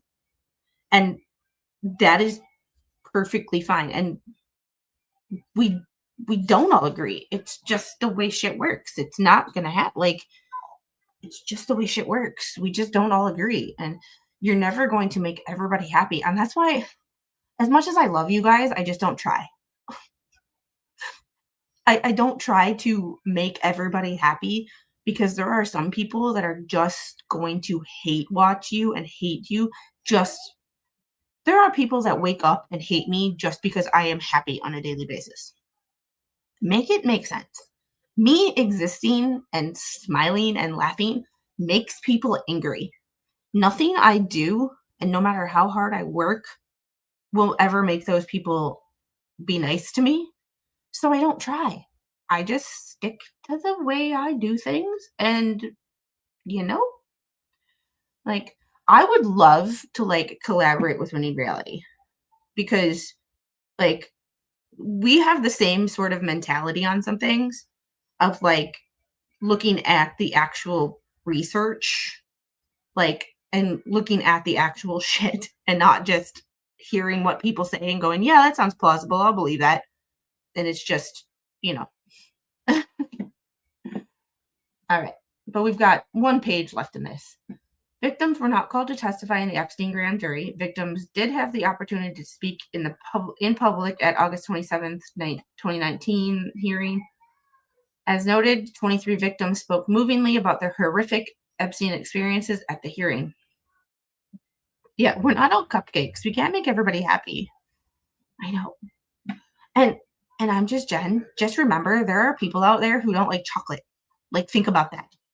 Think about that one. Like, if chocolate doesn't make everybody happy, you are sure as shit not gonna make everybody happy. That needs to be on a fucking t-shirt. Oh. According to the government, there are over 1,000 victims of Jeffrey Epstein. The government confirmed that Epstein harmed over 1,000 victims. Oy. It is difficult to know how many victims favor unsealing, and I'm not laughing at this. I'm laughing at the fact that I just fucking said chocolate can't make everybody happy. Neither can you.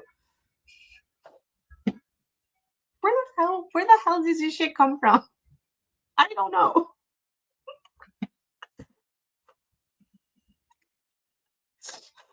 I know, right? Oh. All right. Oh, I broke myself. Oh. It is difficult to know exactly how many victims favor unsealing and how many favor continue. It's likely that victims who favor disclosure do so on the assumption that their safety, privacy, and dignity will be protected. Transparency cannot come at the expense of the very people who the justice system is sworn to protect, particularly amid contemporaneous events that magnify risk and trauma. Factor 8 favors continued sealing. Factor 9, the additional need for maintaining secrecy in the particular case in question. Epstein grand jury materials are subject to provisions of FRCP 6E, including Rule 60 or 6 exceptions. And in the Second Circuit, unsealing applications are subject to special circumstances jurisprudence.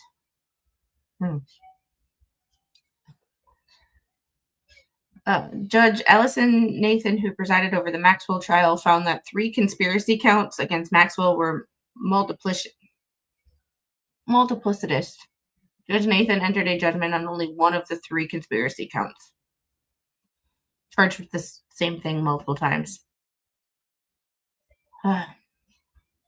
The information contained in the Epstein grand jury transcripts pales in comparison to the Epstein investigation information and materials in the hands of the DOJ.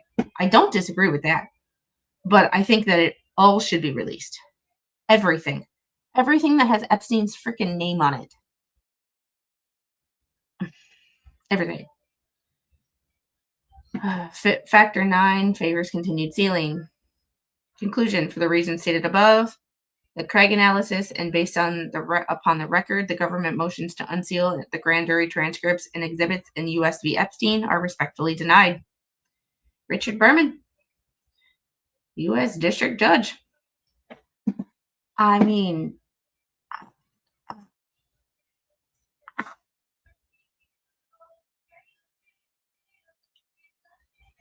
and Unknown Hero, thanks again for the $2 super chat. I don't like cheesecake. Everyone seems to love it. I don't know. It is what it is. You're weird. But okay, there we go. If cheesecake can't make everybody happy, I'm certainly not going to. It's just where you choose to put your, I guess it boils down to where you choose to put your effort and where you choose to put your energy.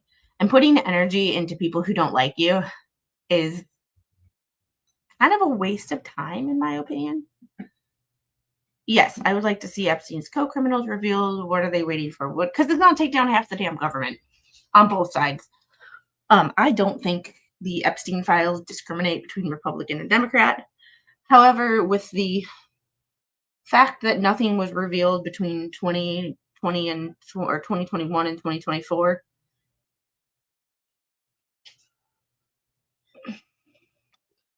I'm assuming that some of them are more higher up on one side of the totem pole than the other.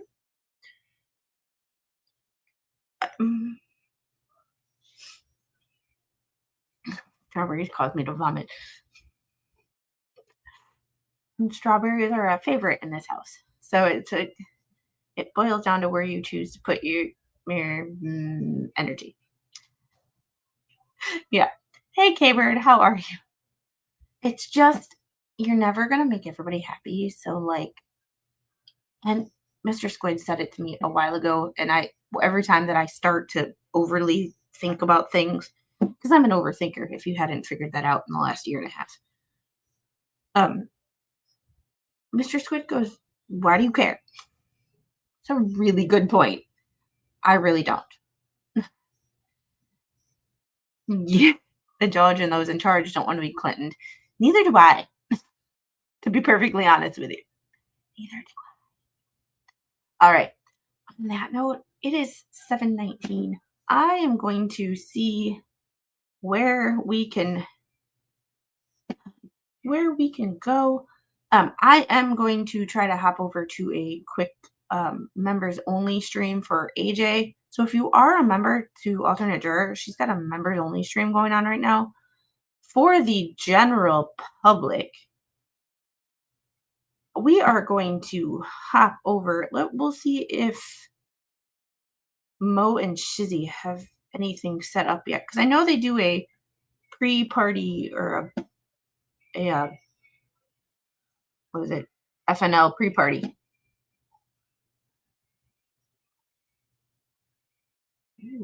Nope. Oh. Let's see.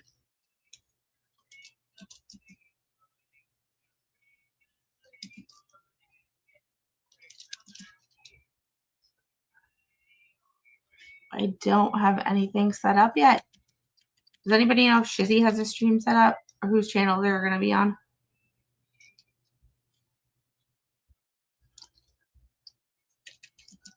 Please.